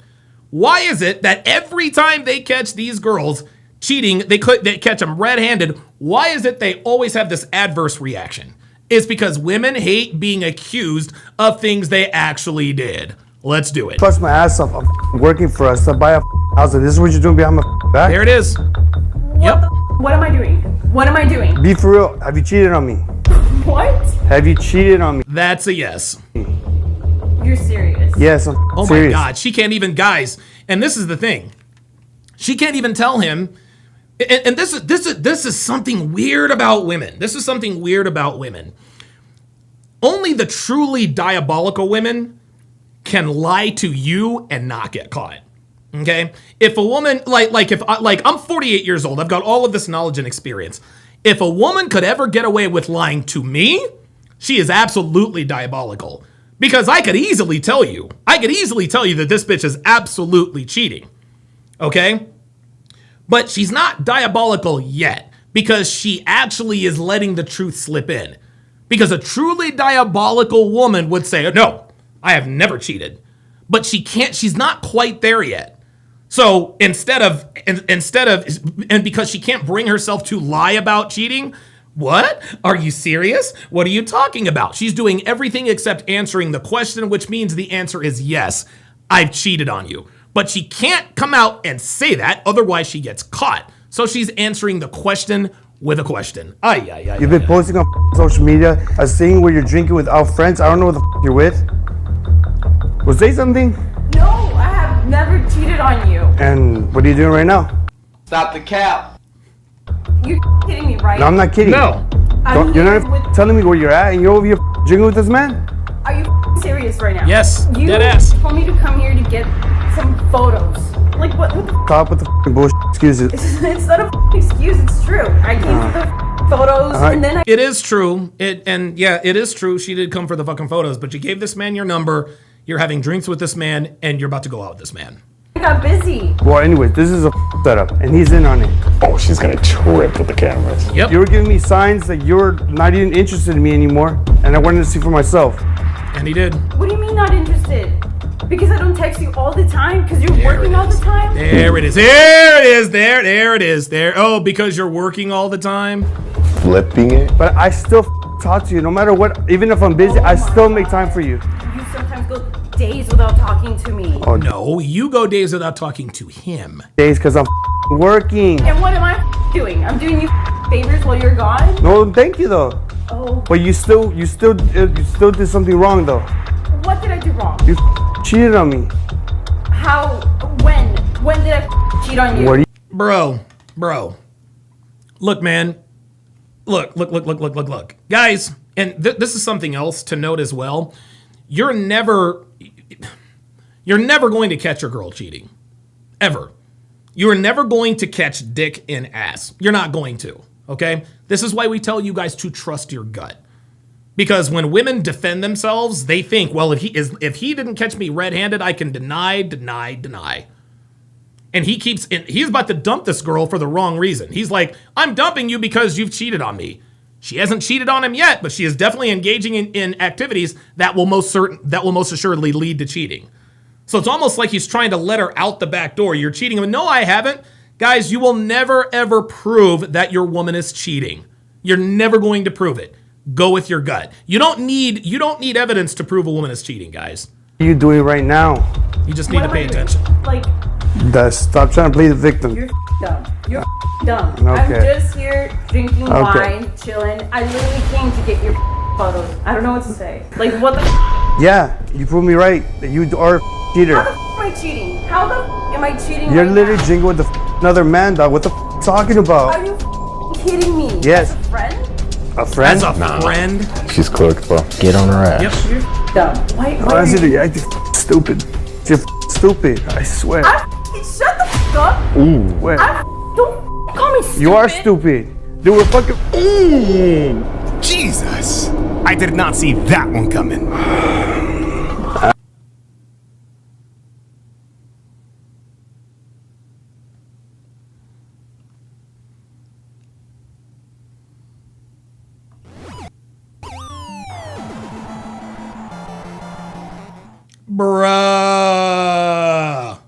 Bruh. What did I tell you? What did I tell you? Nothing pisses off a woman more than being accused of some shit she actually did. And now we're at the point where she is literally assaulting this man.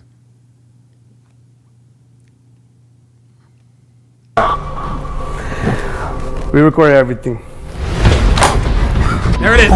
Yeah, they gotta get out there. Yeah, look, let's go. Go. Cued us in and didn't get mad. Shut the up. Don't call me stupid. You are stupid. You were fucking recording. Remix. You were fucking recording.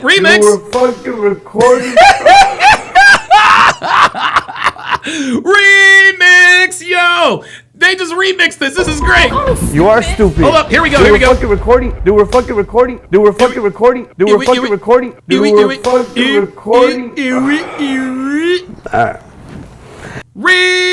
Remix. God damn. We recorded everything. There's cameras everywhere. We saw everything.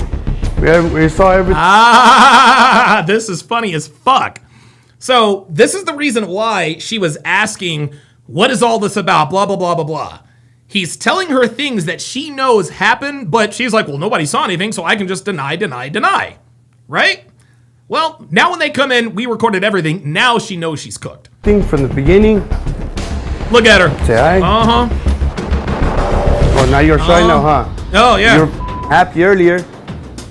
I don't know what the I don't know what the you're doing. Yeah, so this entire thing was a loyalty test. We just wanted to see like if you would cheat on your boyfriend, and so he wanted to put you to a test. Art is just pretending to have been into you. Your boyfriend was here the entire time, so he saw you when you came the first time.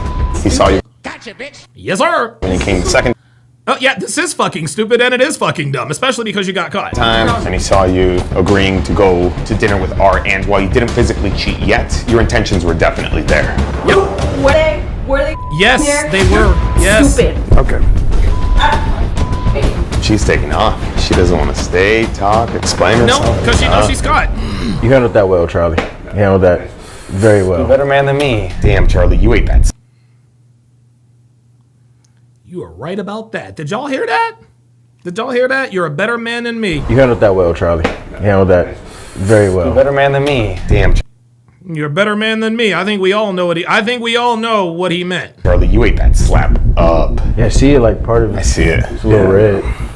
You good? Yeah, I'm good. Oh well. She lost a solid one, man. Just focus on you and, work and grinding and building. Just stick to the bread, bro. It's never gonna leave you. Yeah. It's all good. Yes, sir. Me and you drinking. Take your wine, bro.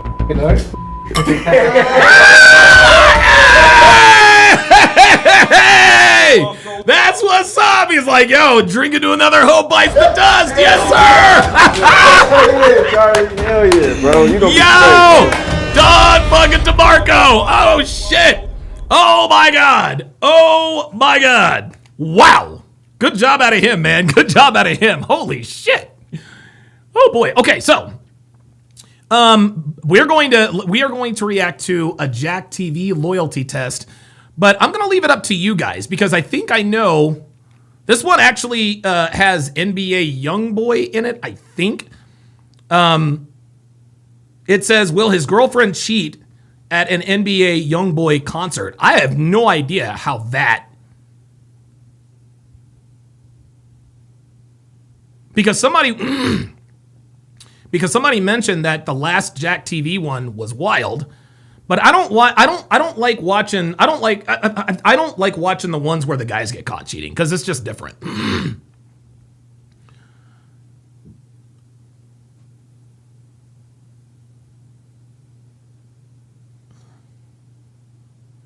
I don't know, man. It might have some. Is it going to have like copyrighted music? I don't think it's going to have copyrighted music. I don't think so.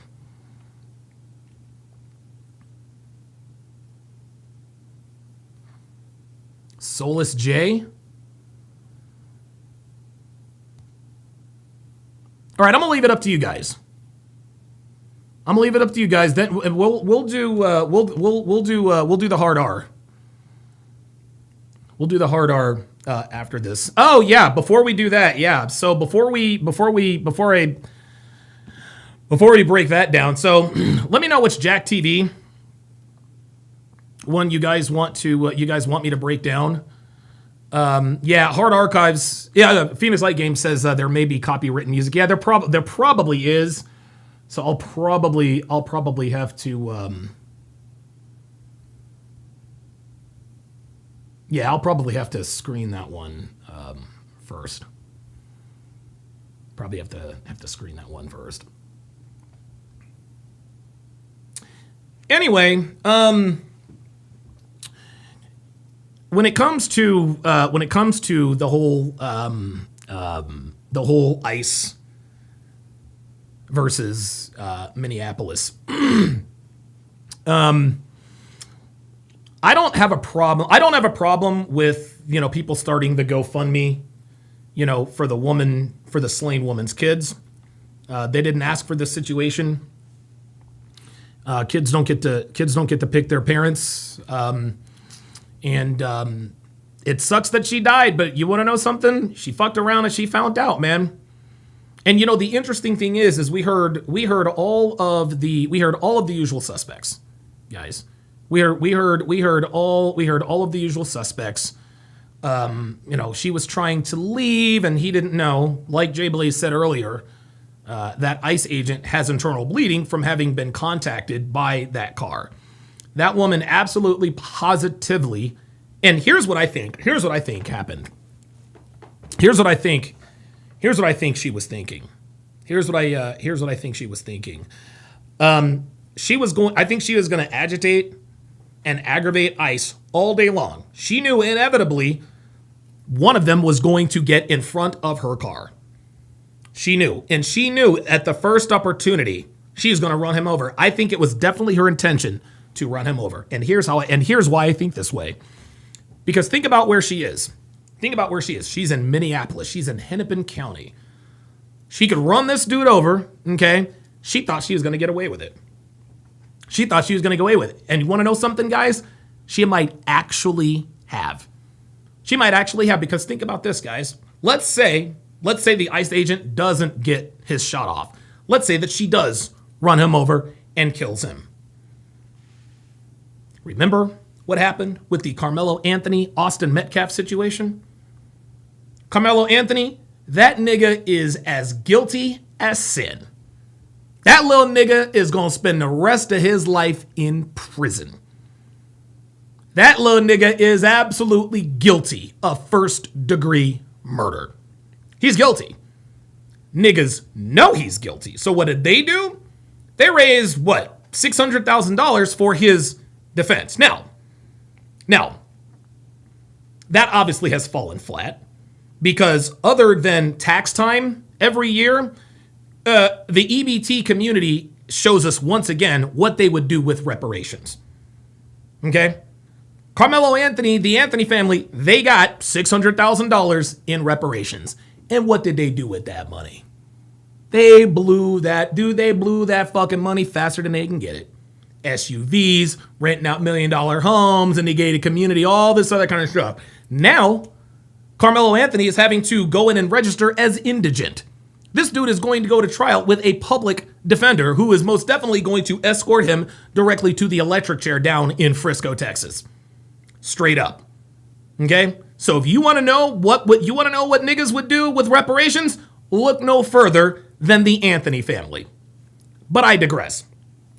This woman knew. And this, I guarantee fucking to you. This woman, she had to have known this. She knew. She's like, you know what? If I run this dude over, they are not going to be able to find 12 individuals in Hennepin County who will find me guilty of this crime. Not only that, the social justice warriors will come through and they'll do a GoFundMe. And I'll have $1 million attorney and I will walk out of that courthouse a free woman. Guys, that is exactly what would have happened. That's exactly what would have happened. Somebody was going to die that day. It was either going to be an ICE agent or it was going to be the woman. This woman knew in her head the jurisdiction. She knew the climate. She knows that people in Minneapolis don't like ICE. She knows all this. She knew beyond the shadow of a doubt that if she ran over that ICE agent, she would have absolutely gotten away with it and probably would have gotten a bag. She probably could, dude. Honestly, they probably would have raised $2 million, $3 million for this woman. Spends maybe 500 of it to $1 million on a trial. Instant millionaires. Why? For taking out an ICE agent. She knew this was happening. This is why she was smiling at everybody on the camera. She knew she was protected. She's like, dude, I can do whatever I want. No one's going to convict me of anything. Now, what she didn't count on was what actually happened. She didn't count on the fact that the ICE agent would actually draw down on her and squeeze the trigger.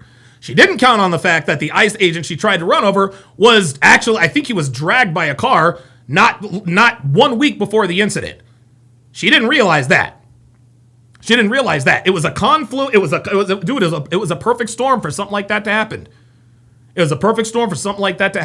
Somebody was going to die that way. Somebody was going to die that day. Unfortunately, somebody did die that day. Somebody died that day. And think about this. Think about what the other side would be saying if she had actually run over the ICE agent.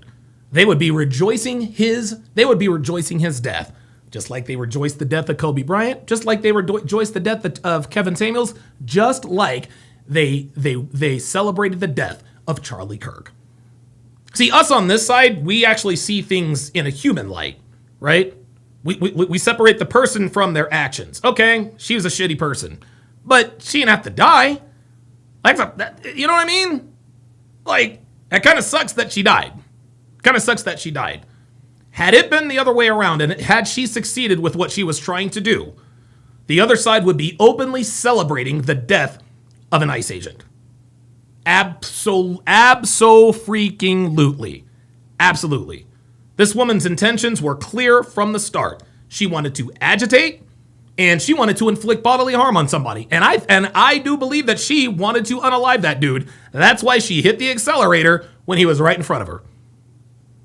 The reason why this woman was so bold and so brazen to do what she did is because she knew, not think. She 100% knew. She knew she'd get away with it.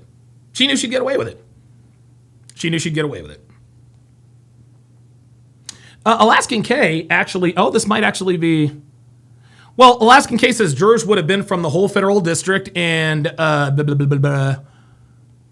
a second. Yeah, he says assaulting an ICE agent is a federal crime, bro. Okay, so maybe it would have been tried federally and maybe she would have been found guilty. And you're probably right about that.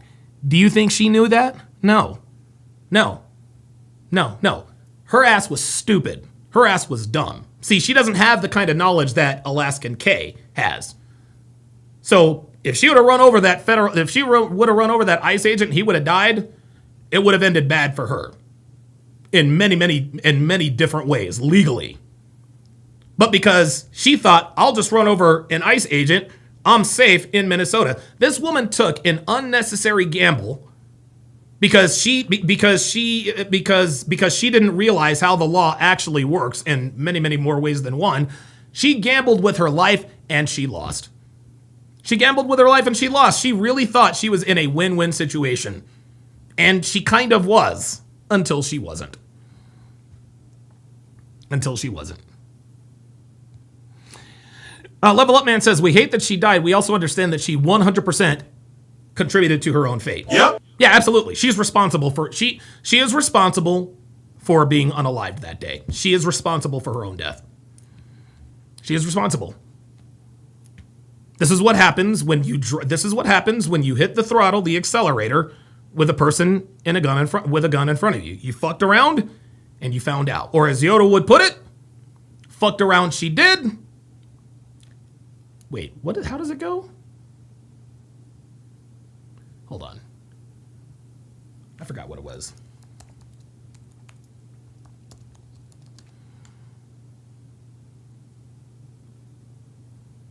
Yes.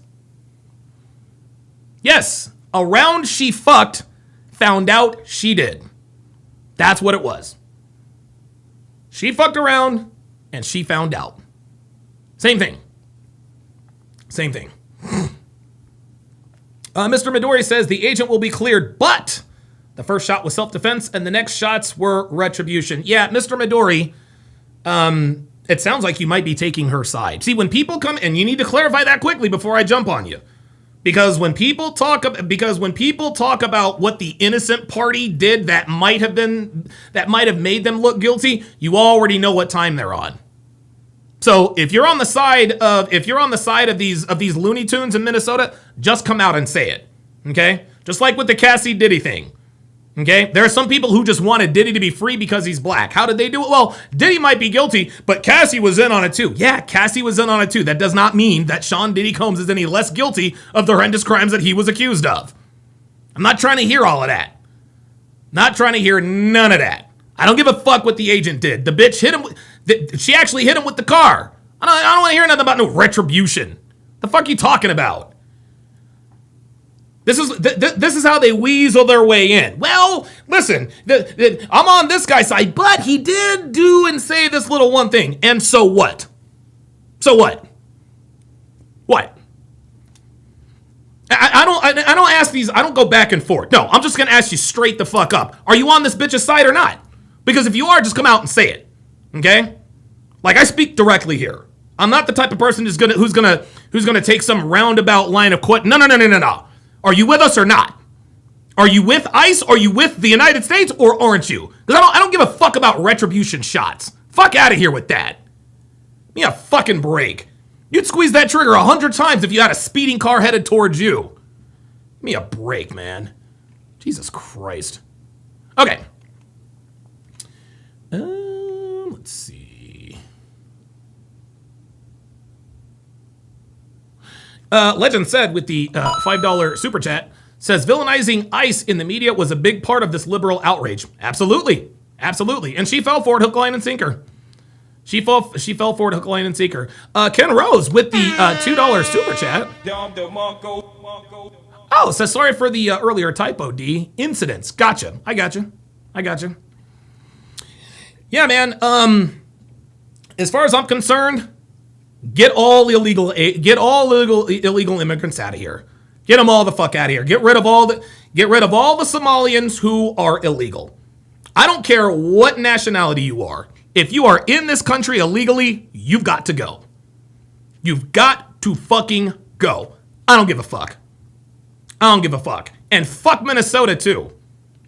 Because I'm gonna tell you what Tim Walz is doing in Minnesota, gentlemen, these are the makings of a civil war.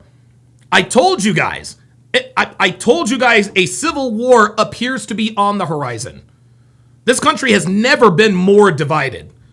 The Carmelo Anthony, Austin Metcalf situation, that is going to be the flashpoint. That's going to be the flashpoint.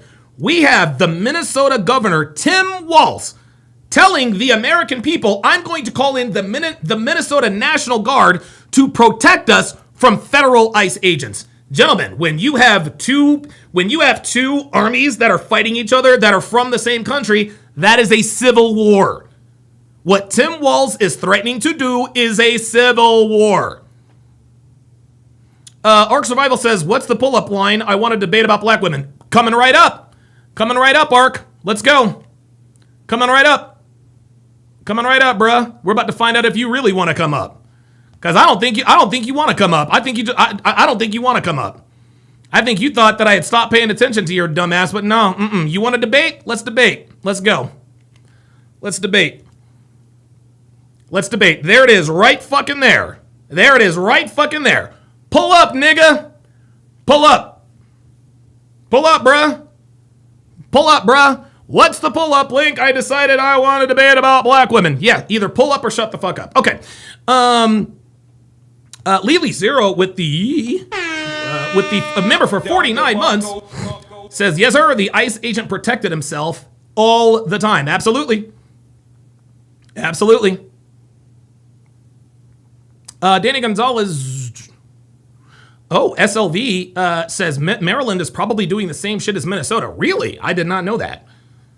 Somebody fill me in on what's going on in Maryland. Danny Gonzalez says, I think the left was okay with losing one for the cause just so they can say, see, ICE bad. Then coming online and crying about losing her life is a fake. They're happy she's gone at the hands of ICE. Yeah, that's crazy. That's crazy, man. Well, where are you at, Ark Survival? I gave you the link, and you haven't pulled up yet. Dumbass. I swear to God, every nigga who says they want to come up never do. King Life says, let's be honest, if we all had a firearm and someone tried that to us, it wouldn't matter if we got out of the way. If we think they're trying to take us out, we're all pulling. Absolutely. Yeah, Daryl Bradley says, and I believe the mayor of Minneapolis told ICE to get the fuck out of town. Yeah, I forgot what that dude's name is. But yeah, yep. Get the fuck out of here. Bro, they're not going anywhere. They're not, honestly, you want to know what Donald Trump should do? Donald Trump should allow Minnesota to secede from the United States.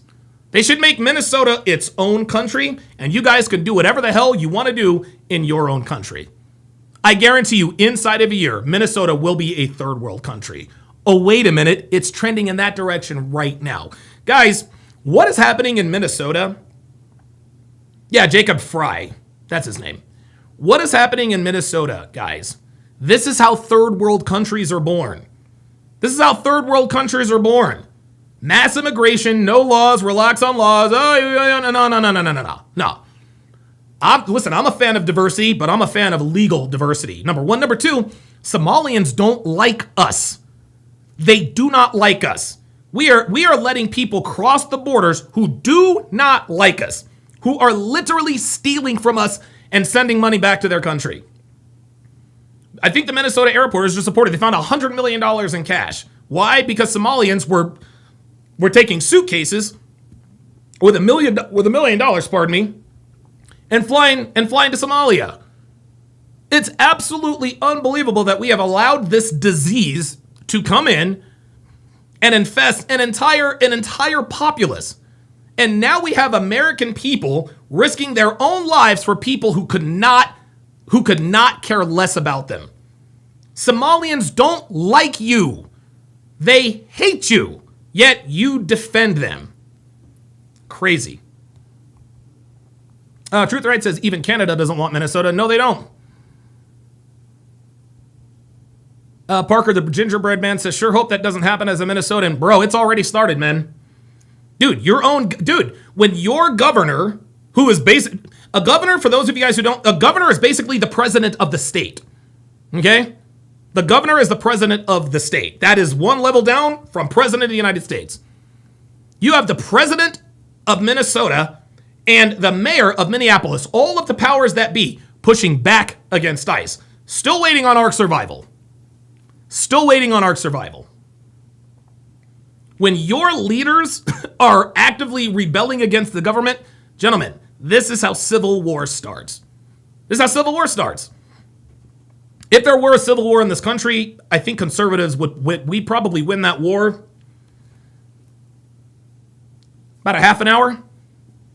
Be about a half an hour. Like if a civil war broke out between conservatives and liberals, I think we could probably have that. I think we could probably have that puppy wrapped up by lunchtime. Give or take. Give or take. Yeah, about lunchtime. Yeah. We'll be back in time. We'll be back in time for the quarterly report meeting after lunch. Straight up. Straight up. Ark Survival says, my phone is in the charger. Stop the cap. No, it's not. You're just afraid to pull up because you are a coward. And you don't need a phone to pull up. You can pull up on literally any device. That's the technology, Ark Survival 22. You can pull up on a phone, computer, laptop, Android, whatever. So if your phone is on the charger, how are you watching me? On my laptop, you dumbass. And laptops have cameras. Pull up, coward. I'm not trying to hear no excuses, bruh. Not trying to hear no excuses. Yeah, Tim Walz needs to step down. He needs to step down. He's oh my God. And guys, this man very nearly became the vice president of the United States. Okay? Crazy. King Life says they will surrender by 4 p.m. Absolutely. Absolutely. Yeah, Jay Blaze says the liberals would target kids and evil. Yeah, if a civil war ever broke out, yes. People on the other side, they'd definitely go after our children. They would. See, we would spare the kids because we understand that they don't choose their parents. Dude, they would kill every one of us. Every one of us. Every one of us.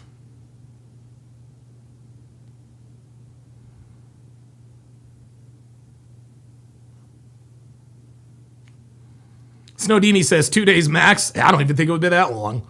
King Life says they'd surrender by 4. Yep. Danny Gonzalez says, Donovan, my daughter asks me all the time what she has to do to buy a home. It's disgusting that I have to tell her it's almost impossible. So when I see illegals and fraud stealing, it's sickening. Yes, it is. Yes, it is, man. Yes, it is. I mean, dude, it is just... Oh, and by the way, Tim Walz is not running for re-election. Surprisingly. See, I know a little bit about a little bit. I know a little bit about a little bit. Daryl Bradley says also Somalians. All right, Aaron Harris, I see you in the pull-up lounge. Just give me a second. Wait a minute, that just disappeared. Wait a minute, where the fuck did it go? Oh shit. Oh, Mike Steele says that's why Tim Walz wanted to be VP to protect himself from the fraud consequences. Yeah, you might be right. Okay, Aaron. All right, Aaron, you are on Live at Donovan. What's your name? Where are you calling from? What up, bro? I'm from Cali. Aaron Harris. What's going on, man? What's up, brother? What's on your mind? I just wanted to say I appreciate you. I was just thinking about you today. Like, damn, I haven't heard Donovan in a minute, and I was like, hell yeah, he's live. I wanted to ask you if you've seen the newest After Hours Fresh and Fit did. I need your breakdown. You mean the one from Monday night? It was a few nights ago, yeah. Okay, who was it? Was it with Clavicular or whatever his name was? No, Clavicular wasn't there. It was just Myron and Fresh. Oh, okay, all right. Yeah, if somebody could send me the link, man, I'll definitely check it out because I got a lot of catching up to do. Yeah, we need that breakdown, bro. That shit was insane. But yeah, I appreciate you, man. I've been listening for years. Thank you. I appreciate that, Aaron. And listen, I do it for you guys. Man. So thanks for pulling up, man. Oh, yeah. Have a good one. You too, man. All right. So that was Aaron. That was Aaron. I was hoping it was Ark Survival, but his phone is on the charger and all. Level Up Man says conservatives would start attacking after breakfast because liberals wouldn't even be awake since y'all sleep till noon. Oh my God, that's funny as hell. Captain Stransky says in mourning for the Eagles. I'm not in mourning for the Eagles. We're gonna have the best offense in football next year. Because I think we need to. I think we need to hire either Mike McDaniel or Cliff Kingsbury. Yeah, I know you guys missed the breakdowns. And listen, man, before we go on to the next thing, the reason why I have been noticeably absent the last few weeks is because I've been dealing with a very, very serious issue. No, I'm not going to. You guys know I try to be as open and honest with you as possible, but this is the kind of issue that I'm just not going to share with anybody. Those who are closest to me know exactly what I'm talking about. Jay Blaze, Miami J, Myron Gaines, obviously Fresh, all those guys in my circle, et cetera, et cetera. And so, And so but things have settled down. Things have settled down, and I'm gonna be on a lot more frequently for sure. Alaskan K says, Don, I subscribed to you after the first time I saw you on Fresh and Fit. Been amazing. Yeah, I appreciate that. And also, for those of you guys who missed it a little bit earlier, this is proof that I'm definitely being shadow banned. I want you guys to take a look at this. Take a look at this. I want you guys to look at these are all of my reels on Facebook. This is my How to Relationship Facebook page. Obviously, there's my face. I have full control of the account. I now have 36,000 followers, but it hadn't even been that big. Look at this. Look at these view counts. Look at these view counts. 12K, 143K. Look at these view counts. I don't even approach these numbers on YouTube. 247K, 369K, 164K, 1.1 million, 99,000, 51K, 24K, 90. Guys, I do not approach these numbers on YouTube.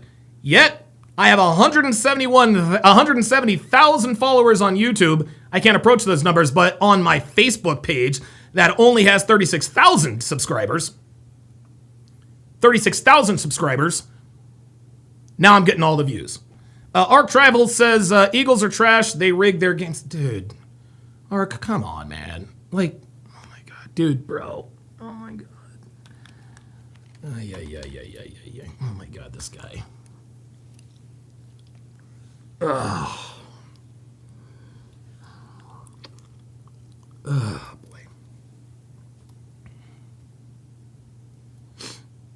Let me ask you something, Ark Survival, just out of curiosity. Do you know what sport the Philadelphia Eagles are in? I just want to make sure I'm dealing with someone with some common sense, because I have reason to believe you don't even like you. I don't think you know who the Eagles are. Like, call me crazy. I don't think you know what the Philadelphia Eagles are. Because now you're just trying to piss. Oh my God, no, the Eagles aren't. Before I get upset, I need you to verify to me that you know who the Philadelphia Eagles are and which league they're in. Then we can have the conversation. Because you have shown me that you know very little about very much. You don't know anything about me, and I think you probably know a little less about sports. So, tell me, Ark Survival 22, who exactly are, I already gave you one clue, the Philadelphia Eagles. Who exactly are, and I'm not going to give you any clues. I'm not going to give you any clues. I'm not going to give you any clues.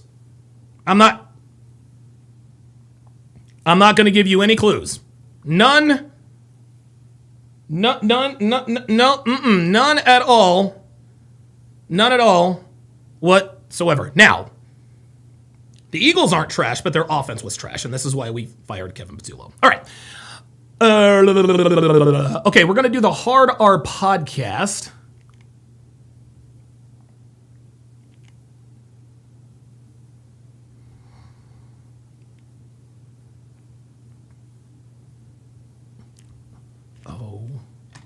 God, guys, I'm so sorry. I am so sorry. I am so sorry. I'm going to put you guys through this, but I need to. And guys, please, I need you guys to. I'm going to apologize in advance for what you guys are about to see. This nigga, hold up. Oh my God, this nigga.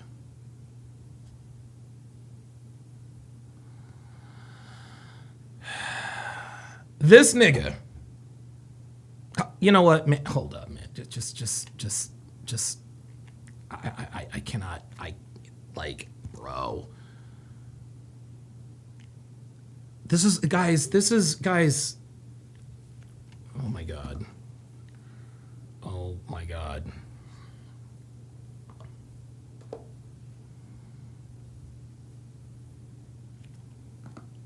Hold on, y'all. Please, just bear with me. Bear with me. I promise I'm going somewhere with this.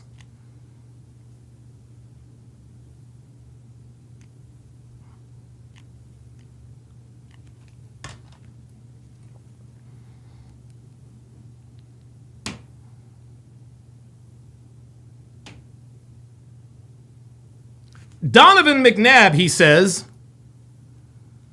is the quarterback. Oh boy. Yeah. Come on, bro. Bro. Donovan McNabb is my age, you idiot! Dude, you can't even... Hang on a second. Who is the starting quarterback for the Philadelphia Eagles?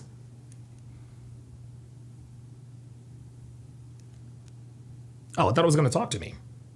Jalen Hurts, it says. Hold on. Just so I don't think I'm tripping.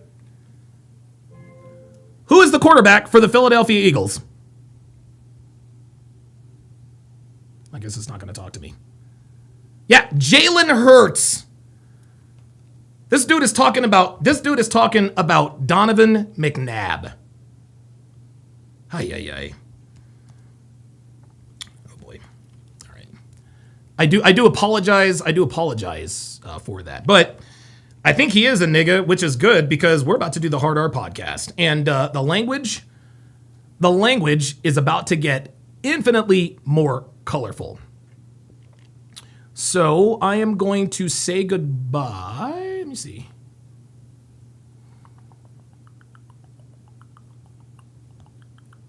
There it is. There's restream. Okay. So I'm going to say goodbye to my every audience except for Rumble. And what I'm going to do,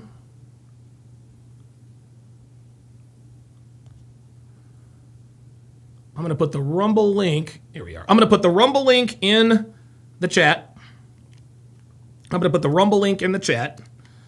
So we can actually have, real conversations. And so I can tell this Ark Survival guy what I really think of him, because I know he's trying to bait me to say something stupid. But I'm going to say something